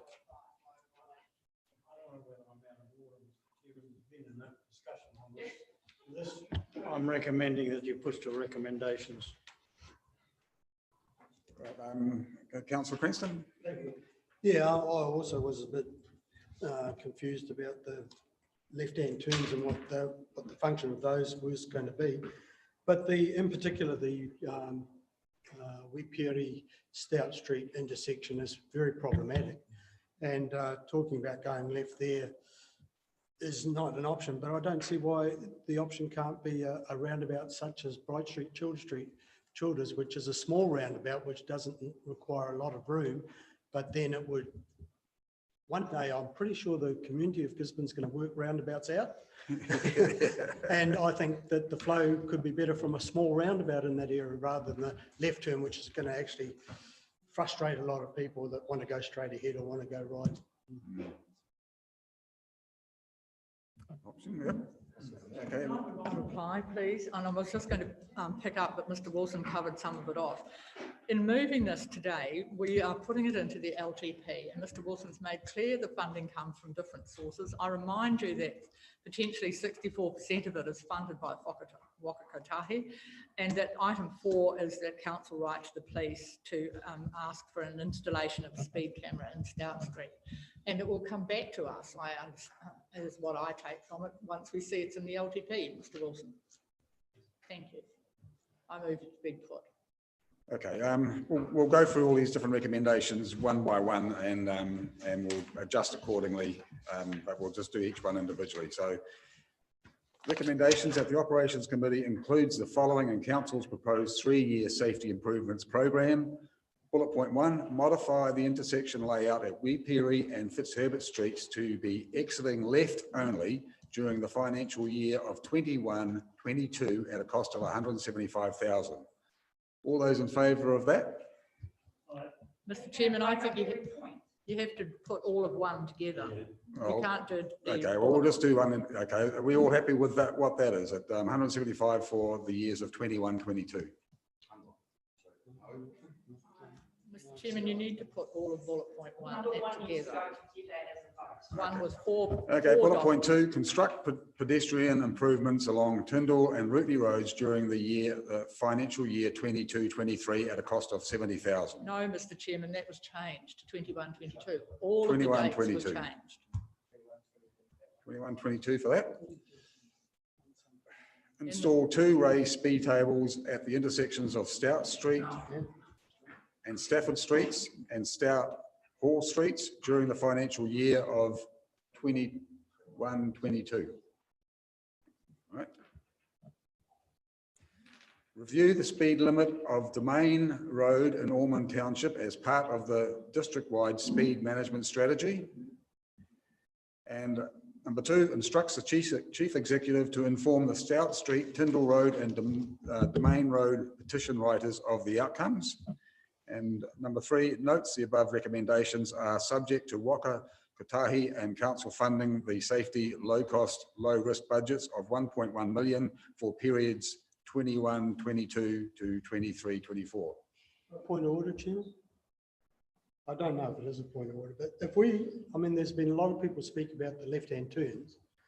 If we don't want that, we've got to vote against something that we do want, which is the raised tables.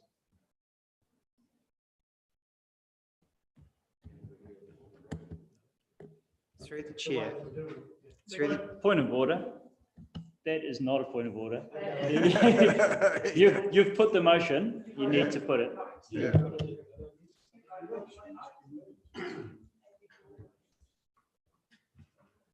And Mr. Chairman, for a point of clarification, item 4 should be 21-22, not 23-24. 20, sorry, It should yeah, just say is that the last one? 21-22. The last one? Number 3. Yeah, number 3. Just 21-21-2, yeah, no, yeah, okay, not 23 to 24. Yep. And number 4? There's no number 4. There is a number 4.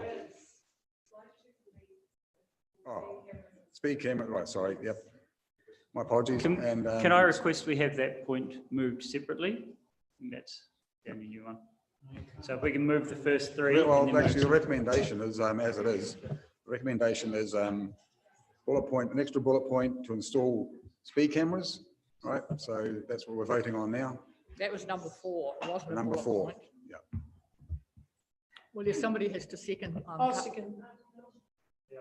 Oh, sorry, Josh did. Right. All those in favour? Hang on, what are you voting in favour of? It's becoming part of the recommendation, or we're voting on it? You need to be moving that it becomes part of the You've moved the recommendation, councillor Seymour, and it's been seconded by councillor Wharehanger. So all those in favour? Point of clarity, can we move 1, 2, and 3 on this vote, and then move number 4, which involves the speed camera, on the next vote? Okay. Right, we'll do that. We're doing 1, 2, and 3, and then 4 will be separate, okay? Can I call for a division since there's a bit of confusion in the room? Okay, hands up, all those. You call out the names. Okay. We're voting on 1 to 4, 1 to 3.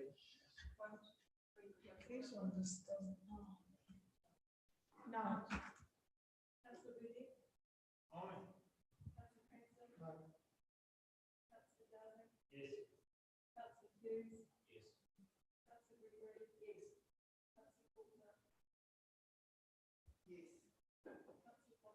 Yes. Yes. Yes.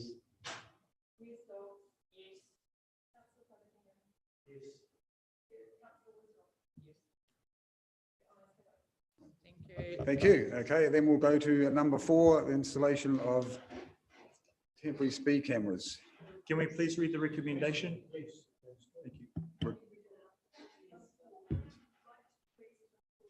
To request that the police install. Request. cameras.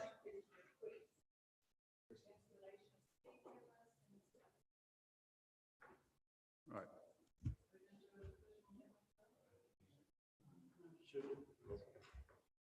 I agree with that, but should it not be defined between Wee Perry and down here? When you say Stout Street, yeah, it goes a long way, Stout Street. So I think it should be defined to Wee Perry to this intersection here.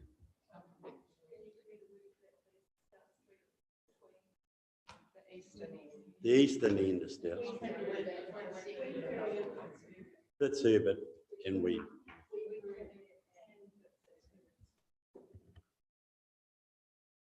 we need to know what the implications are? Rightio. Okay, so number 4 is request police to install speed cameras at the intersection of Wipiri and Fitzherbert Street along Stout Street. Between. Yeah.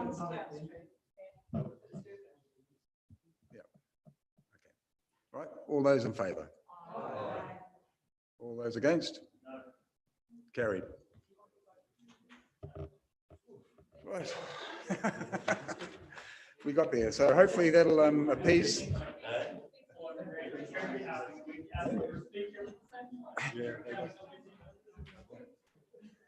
Well, thank you to the residents of Stout Street for coming along for their presentation. Hopefully the results of this will appease their, and we're going to bring this forward. So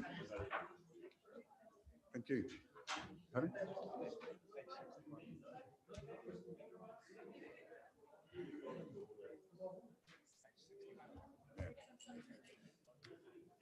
All right, we'll go to page 61.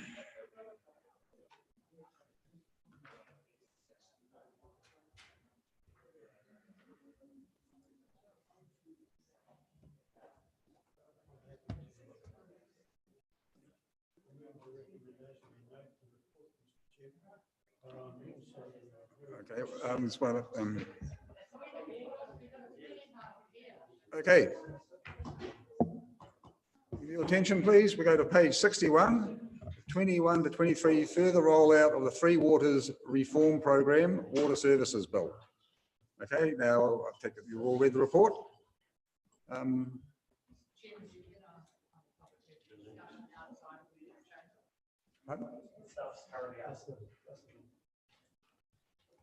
So for the committee, just while we're getting where we are, the purpose of this is to just update you on where the water services bill are and what the implications will be for us here in Tairāwhiti. And as the bill keeps moving forward, the legislative process will continue to update you as to what the implications are for us and what are the things that we will be looking to raise with the select committee when it comes to the implications for us here in Tairāwhiti. A lot of them sit at the very operational level within the water operations team, and what some of the dosing regimes will mean for us, not just from a staff point of view, but there's also an OPEX point of view from a cost, but then there will be some implications, potentially the way that the levels are set at the moment as to the taste of water. And for those people who have a very low tolerance to chlorine being in the system, it'd be something that potentially could impact with them. But those are things that we're all feeding back to the process and are part of all of the submissions that are going on today. Questions, Councillor Wilson? Thank you.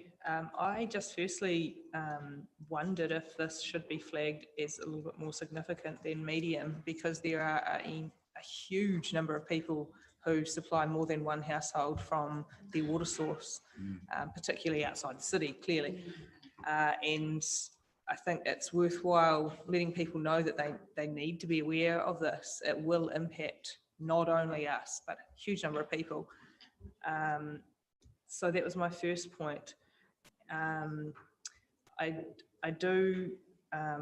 think, thank you for bringing the report. I'm heartened that you're kind of keeping us informed, I suppose. I guess I would hope that part of our submission would include that point, just around the impact beyond, what our systems are affected, the people that we know will be affected outside the organisation.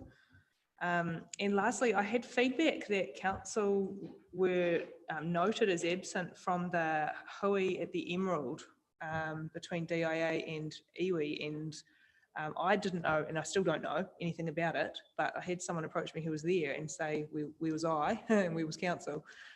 So I don't know if you know more about that than me, but pardon? We weren't. They seem to believe that we were invited. Oh, it was, yeah, I was, sorry, okay, that's fine. Obviously we didn't know any more about that. You didn't know any more about that than I did. So yeah, that's my.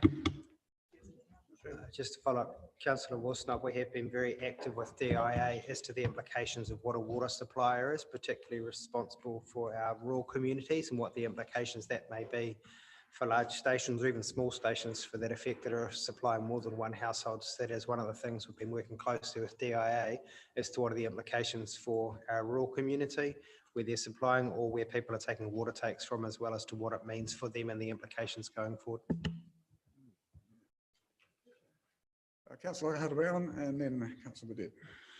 Thank you, Mr. Chair. I mean, we all know that water currently is a huge an issue, but it's also a part of our lives that we want to protect and ensure future generations in all of this space. So this is big talks, and I just wanted to ask Mr. Wilson, in a localised aspect, because obviously there's lots of talk about regional council, the central government looking at how this relationship is mandated and looked after. And are we, being a unitary authority in our role, because we're one of the few, one of six, are they looking at this as in a regionalised space that we would be partnering up with our Hawke's Bay or our Bay of Plenty brethren, or are we looked upon as quite unique in our situation?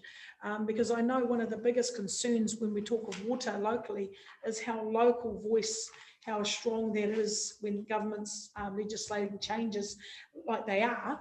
We know this reform has come about because of some concerns around drinking water particularly, but water as a whole is a big topic for the whole region, and we do need to talk more of it, etc. So are we in a space where we are looked upon, be it uniquely, because we are, but certainly, respect to what's changed afoot, so that we are talking about making sure our voice is heard clearly and succinctly into the speak.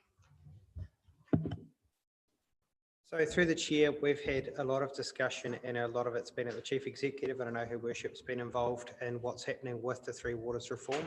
The Three Waters reform is broken into a number of different parts. So a lot of the current bill is around what's going to happen to the water quality and what we'll need to meet. When the discussion comes around our water supplier and how those things are going to be rolled out nationally, I know the Chief Executive's I've been involved in a number of discussions around what does that look like, how many water suppliers will we have as a country and those things. And that's happening at the national level as to what does the provision of water services look like into the future. We're in a unique situation because most of our catchments run into Tairāwhiti. There's very little water that escapes Aotearoa. So we are looking at how does the provision of water actually work for us as a region, but then what are the economy of scales with other areas as well? And that's part of the bigger discussion that's happening at the national level. So staff have been involved in complying a lot more data and information about what our water network looks like for wastewater and drinking water. And that's been provided down to Wellington for DIA as part of their considerations going forward as to what does the national provision of fresh water look like. So we're waiting to see how this evolves. There are a number of meetings that are going to be held at the zone sector meetings that are coming up all through March. So consultation is still very much ongoing as to what the provision of water looks like into the future. All right, Councillor Burdett. Prepared to move, but if people go to page 63 and look 13, 14A and B, you will see how contentious this is going to be for council, let alone taking it to the people in our wider community. We realise that water's the new gold, but this is almost becoming a police state when you read that sort of stuff. Yeah, it's pretty scary. Right, thank you. Councillor Faulkner. Thank you very much. My concern seems to be, as always, around this is where this cost falls. Wherever there is more and more regulation, there is more and more cost attached. Now, we're already in a position where individual landowners are paying a fee for the simple existence of a resource consent. I can see significant cost attached to this, particularly for those in our rural townships and indeed in our rural and farming forestry communities. We talk about affordability across both rates and taxes. This has got the potential to tip a lot of people over the line, I believe, of being able to afford both of those things. So my question is, as always, at what point do we as a table, and I don't feel that this should have to sit just purely with Her Worship the Mayor and indeed our CEO, advocate for this region? Because this has got the capacity to seriously undermine our profitability as a region. So through the chair, at the moment, central government's drafting up what the proposals will look like for community consultation. So in around April, May of this year, those will be finalised and then it will come out for consultation and they will have specific consultation about the proposals. The government's taken a different approach with water this time and they've had us inside the tent for a very long time around what are the proposals. So they've been sharing their thinking with us as they develop up their recommendations to central government. Normally they do that in the background and then they bring it to us. So they've been quite active this time around what that looks like. For the timeline that's been sent out, it's around whether or not we want to participate and what it looks like happens in September to December of this year is when it's out for proper consultation and for you to make a decision as to what role we will play going forward in and around these reforms. Remember, the reforms at this stage are still voluntary. Part of us accepting the 11.04 million was that we'll have part in the discussions, but there's nothing further than that at this stage that's currently proposed. But the proposals will come out for us to consult on April, May of this year. Supplementary to that, what assurance can we give to those who supply water, be they rural or within rural townships, that we will not be sending compliance officers out at cost to ratepayers, as is currently being done in Marlborough? What assurance do we have that we will not be part of that? So through the chair, the bill takes the responsibility for drinking water assessors and it gives it to central government. So that doesn't sit with local councils. It doesn't sit with us now. We don't have drinking water assessors now. So that will all go back in and will sit under the Act and under the department. The new one, Taumata Arawai will take on to that responsibility, which is part of this change in the legislation. All right, we've got now Councillor Robinson, then Your Worship, and then Councillor. Oh, okay, right, second, moved by. Paragraph 9 on page 63 talks about the obligations to comply by July 1st next year. Of course, the big one there is Ruatoria in a population of 500. I honestly, for the life of me, cannot recall any significant detail in any paper that I've seen about this. I mean, the Ruatoria supply has been touched on a number of times. That's a really tight time frame. How are we going to manage that? How are we going to achieve that?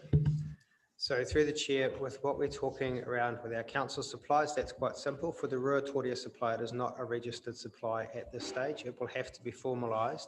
That's part of the funding that you've set aside from that 11.04 million to make it a registered supply going into the future. So we've got a team that's working on that to put a formal supply in at Ruatoria that will meet the new standards. Sorry, are we just going to turn the spring into a registered supply, or are we actually obligated to supply the community with water? So through the chair, council is directed for us to make a safe supply at Ruatoria, whether it's the spring or we take it from groundwater. We're working through now, but we have to treat that water to a level. Council has agreed that we make an option for people to fill up at Ruatoria. It is not for reticulation of Ruatoria, it's just to make a registered supply there. Your Worship. One thing I wanted to say in response to Councillor Burdett saying it's a noting report, and this is absolutely just a noting report, is that even though it's a small and short noting report, this will fundamentally change how we do business. So I share my concern with the CEO. We've got regional sector next week. We have got zone 2 just a few weeks after that. This is of concern to all councillors, all mayors and CEOs, because if I can take you to the paragraph, which is, when I read it, I underlined it and thought, so number 21, where it says, we can't really talk to our community because there are still so many aspects of this reform that have not been released to us. So this is a massive piece of work. Our CEO is actively involved. She is really in the mix there. But what I wanted to say, there is a lot coming our way, and we should be ready that this will change a lot for us, and that there will be a lot coming for us to discuss and then share with our community. All right. Thanks for that. Councillor Seymour. Thank you, Mr. Chairman. Thank you. My question was actually going to be, what is Zone 2, through the chair to the mayor, what is Zone 2 saying about it? Because Gisborne District Council, our region, Tairāwhiti, is not a lot different to many other provincial parts of New Zealand. And this is going to impact, as has been alluded to by one or two other rural councillors already, really significantly. And while we have identified that we might do something for one of our townships, there are others. And if we think back to township management plans, in the preparation of the Tokomara Bay one several years ago, there was a request, and quite well-driven request by one of the locals, that council put in a supplementary supply so that it could be accessed just as required. It didn't take away the water tanks from the individuals. And that was pointed out at that stage, that it would have had to meet quite high standards, which are then, and they become costly. And generally, the townships can't meet the operational cost solely on their own of having that kind of resource. And the same has applied to Te Karaka in the past. So, I mean, Te Karaka is not mentioned in this paper. The other thing I'd like to say about 14, we just need to be aware that in rural areas, it isn't necessarily bore water or freshwater springs. So in some farming situations, there might be a bank of tanks that collect the water off a large woolshed or another large shed. The water goes to that bank of tanks, and that then reticulates to 2 or 3 farmhouses as required. So it needs to be well understood. And that's why I say again, what is Zone 2 doing about this? Because it's not an issue we have for ourselves alone. Yep. So I will update you once I come back. I think Zone 2 is in 3-4 weeks' time. So we will come back to you. With respect through the chair, we should go with a substantial presentation if nobody else is doing that. So they are presenting to us their CEO, am I correct? So there's a full day workshop for Zone 2 councils on the 26th of March. Yep. Where is that, Um, please? That is in Rotorua. Rotorua. The, And anybody can go if they want, can't they? Anyone. of Well, us just can let me go. know if you want to join me at Zone 2. But there is also a lot of activity with Local Government New Zealand. Yep. There's some information that's coming out via the Three Water Steering Group, of which LGNZ are part of that with Department of Internal Affairs. So they've been working to pretty much support the intent of where this is going. There is a submission that's come out from Local Government New Zealand in terms of the Water Regulator Bill. So this first one focuses on, this paper's covering the functions of the new entity that's going to be set up to regulate that. So there is a lot of activity going on, a lot of information that's available, even if you wanted to have a look on the Department of Internal Affairs website, I'll send you the link. It's got the minutes of all the hui that are happening around New Zealand. It includes ones that have happened with iwi as well, so you get a really good sense of what's happening through the area. Through the chair then to the CE, none of that gives me any confidence that those issues that we've raised are the sort of issues that are being addressed. I mean, Marae have a number of tanks and then they feed into their, both their Marae and maybe one or two houses. So it's a very universal issue. And do you have any confidence that those kind of issues are being addressed? I think that, and I'm not sure around the timing of this, whether we're making a submission, but I think that in terms of the tank water supply is an issue that would need to be raised with this particular bill. The second one in terms of how these new water entities are going to shape up. We don't know that. What we do know is that through Dave's team, the hard work that they've done pulling together some of the information to feed into this. So there were selected councils that fed into almost like just to get a sense check about whether it's viable in terms of what they're trying to propose around these larger water suppliers, that's going to help form their views. Once we've got that around how many, where the boundaries are, that's when we'll be able to really have a meaningful input. At this stage, no one really knows, so that we're just merging these different sizes. Yeah, so that's part of the workshop that they're coming to understand. They had the initial workshop with ourselves was it last year, just scoping that, but it's really the detail that we're trying to get our head around. It's also, I think I might have mentioned that if they went, say, 3 or 4 water suppliers, what does it mean if you're going to just charge a flat rate water for those that aren't connected? How are they going to charge, target rates, all that kind of stuff? We just don't know yet. Thank you, Mr. Chairman. Councillor Wasn't. I just had one more thing on the back of that. So just talking about the level of potential impact, there's a couple of things out of that. So point 23 says SOGM have recommended that we include this in our LTP consultation. Is that our intention? Firstly, and then one more thing. Through the chair, the timing of the water reform and all councillors going up for their long-term plans means we won't have something concrete to consult with our community on as part of the long-term plan. So SOGM have given some really good wording for us to include in our community consultation around noting that the Three Waters reform is underway at the same time, that it's running in parallel, and then also noting the timeframes that we'll be coming back out to our community with, but we won't have the detail for community consultation. Yeah, it would just be good to make sure that whatever the wording is, I know a lot of people take reform to mean, literally it's just some administrative function that might be between us and government.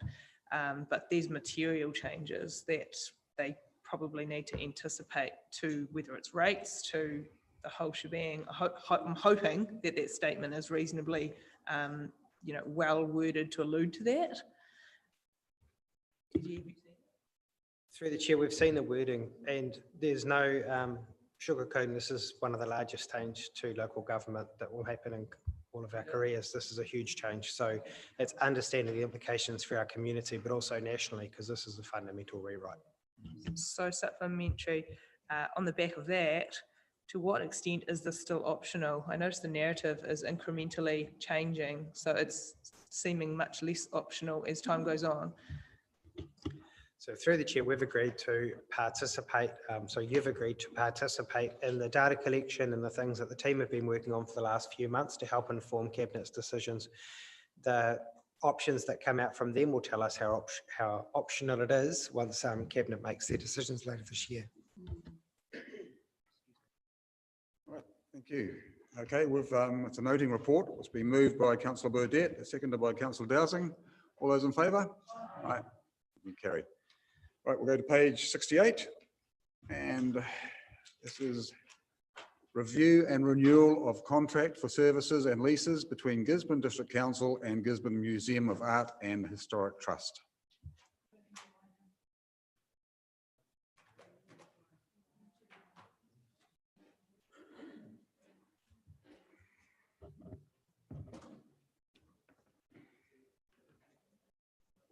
James and Penny? Would you like to talk to the report first at all?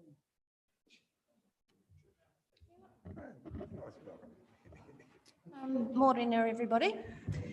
The report in front of you is a noting report, and the time has come to renew the agreement with the museum. The agreement with the museum, I think, to make clear, is for the services, museum services, and the lease is for the lands surrounding, and we have our own buildings on the site. That's Leisner House, Star of Canada, and Wiley Cottage.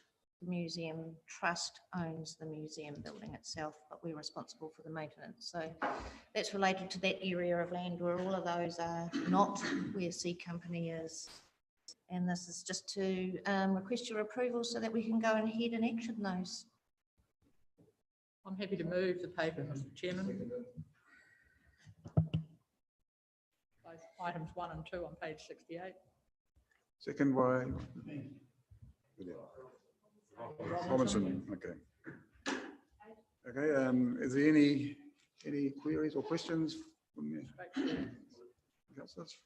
Right. We've got recommendation that the Operations Committee instructs the Chief Executive to undertake an operational review of the agreement for provision of museum services and the terms of the renewal of the deed of lease for land and buildings between Gisborne District Council and the Gisborne Museum of Arts and History Trust. And number 2, approves base funding for agreement for museum services to be as proposed in the long-term plan of 2021 to 2031, subject to council approval. All those in favour? Aye. Against? Carried. Thank you so much. Right, there's a bit of on our sheet in front of us, we've got, following the Operations Committee, an extraordinary council meeting will be held to discuss the following reports. Well, that is actually in the agenda as after lunch. So we'll be completing the operations meeting this morning and then having lunch and then having the extraordinary council meeting at 1 p.m. Right, just for clarification. Right. We know that. We've still got another paper though. Pardon? Yeah, I know. Yeah. I know, I just thought I'd just clarify that before we went on to the next page. All right, we've got page 77, Wainaki Transformation Program Update. I'll move. That's probably a good idea. Let's not discuss it at all. Right. Moved by Councillor Akaho-Brown, seconded by Councillor Wharehinga. Have we got any? Councillor Wasnop. Pauline and I thrashed this out yesterday, so we saved you all a lot of time. So my question was just around the establishment of plant survival, which was due to happen on the 10th of February. Have we had any, given that it's past the 10th of February, did we have any information on that?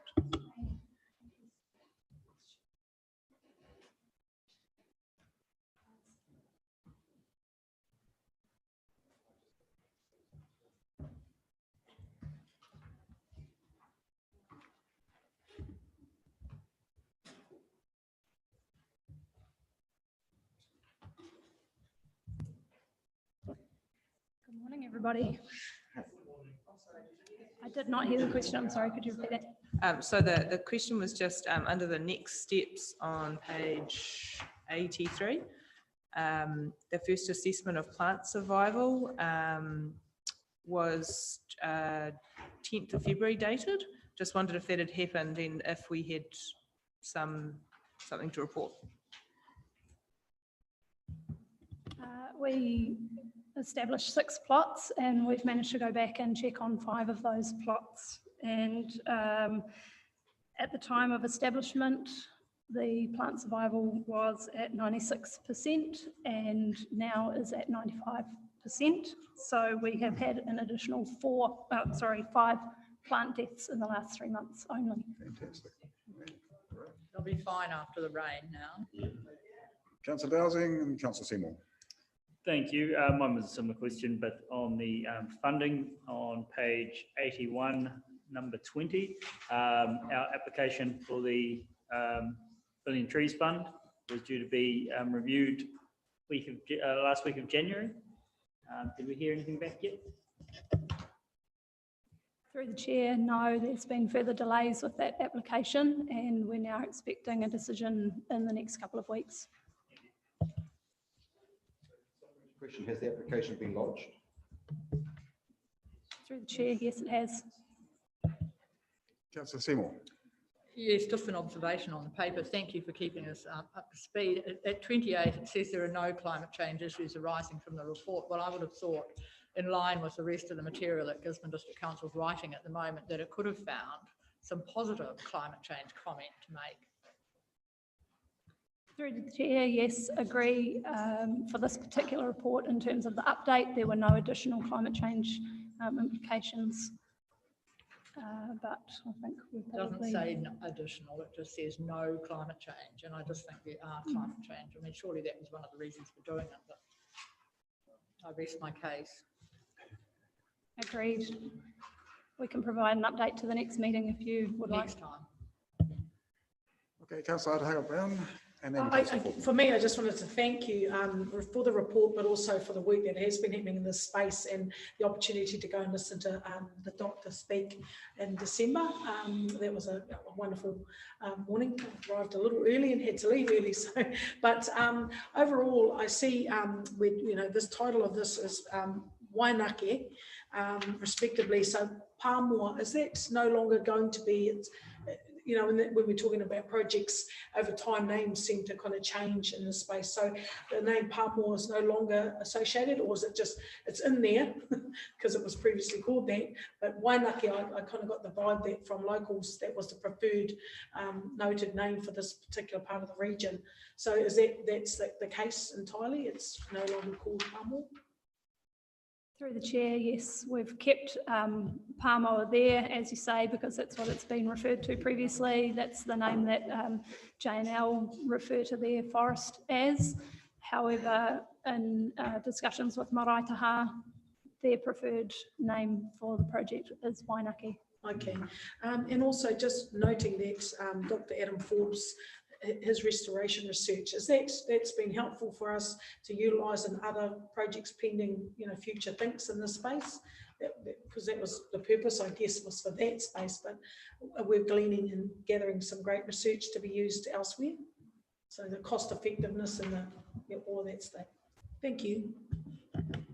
Councillor Faulkner. Councillor Seymour, could you turn your microphone on? Sure. Thank you.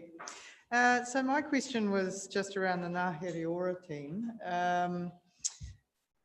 Is everyone confident across the organising group that that we'll be able to fill that team, given that we struggle currently to employ enough people to pick our fruit on the flats, and that's a lot more pleasant than pulling weeds out during the winter in the Wainake. So yeah, just your thoughts around sourcing that team and the people in.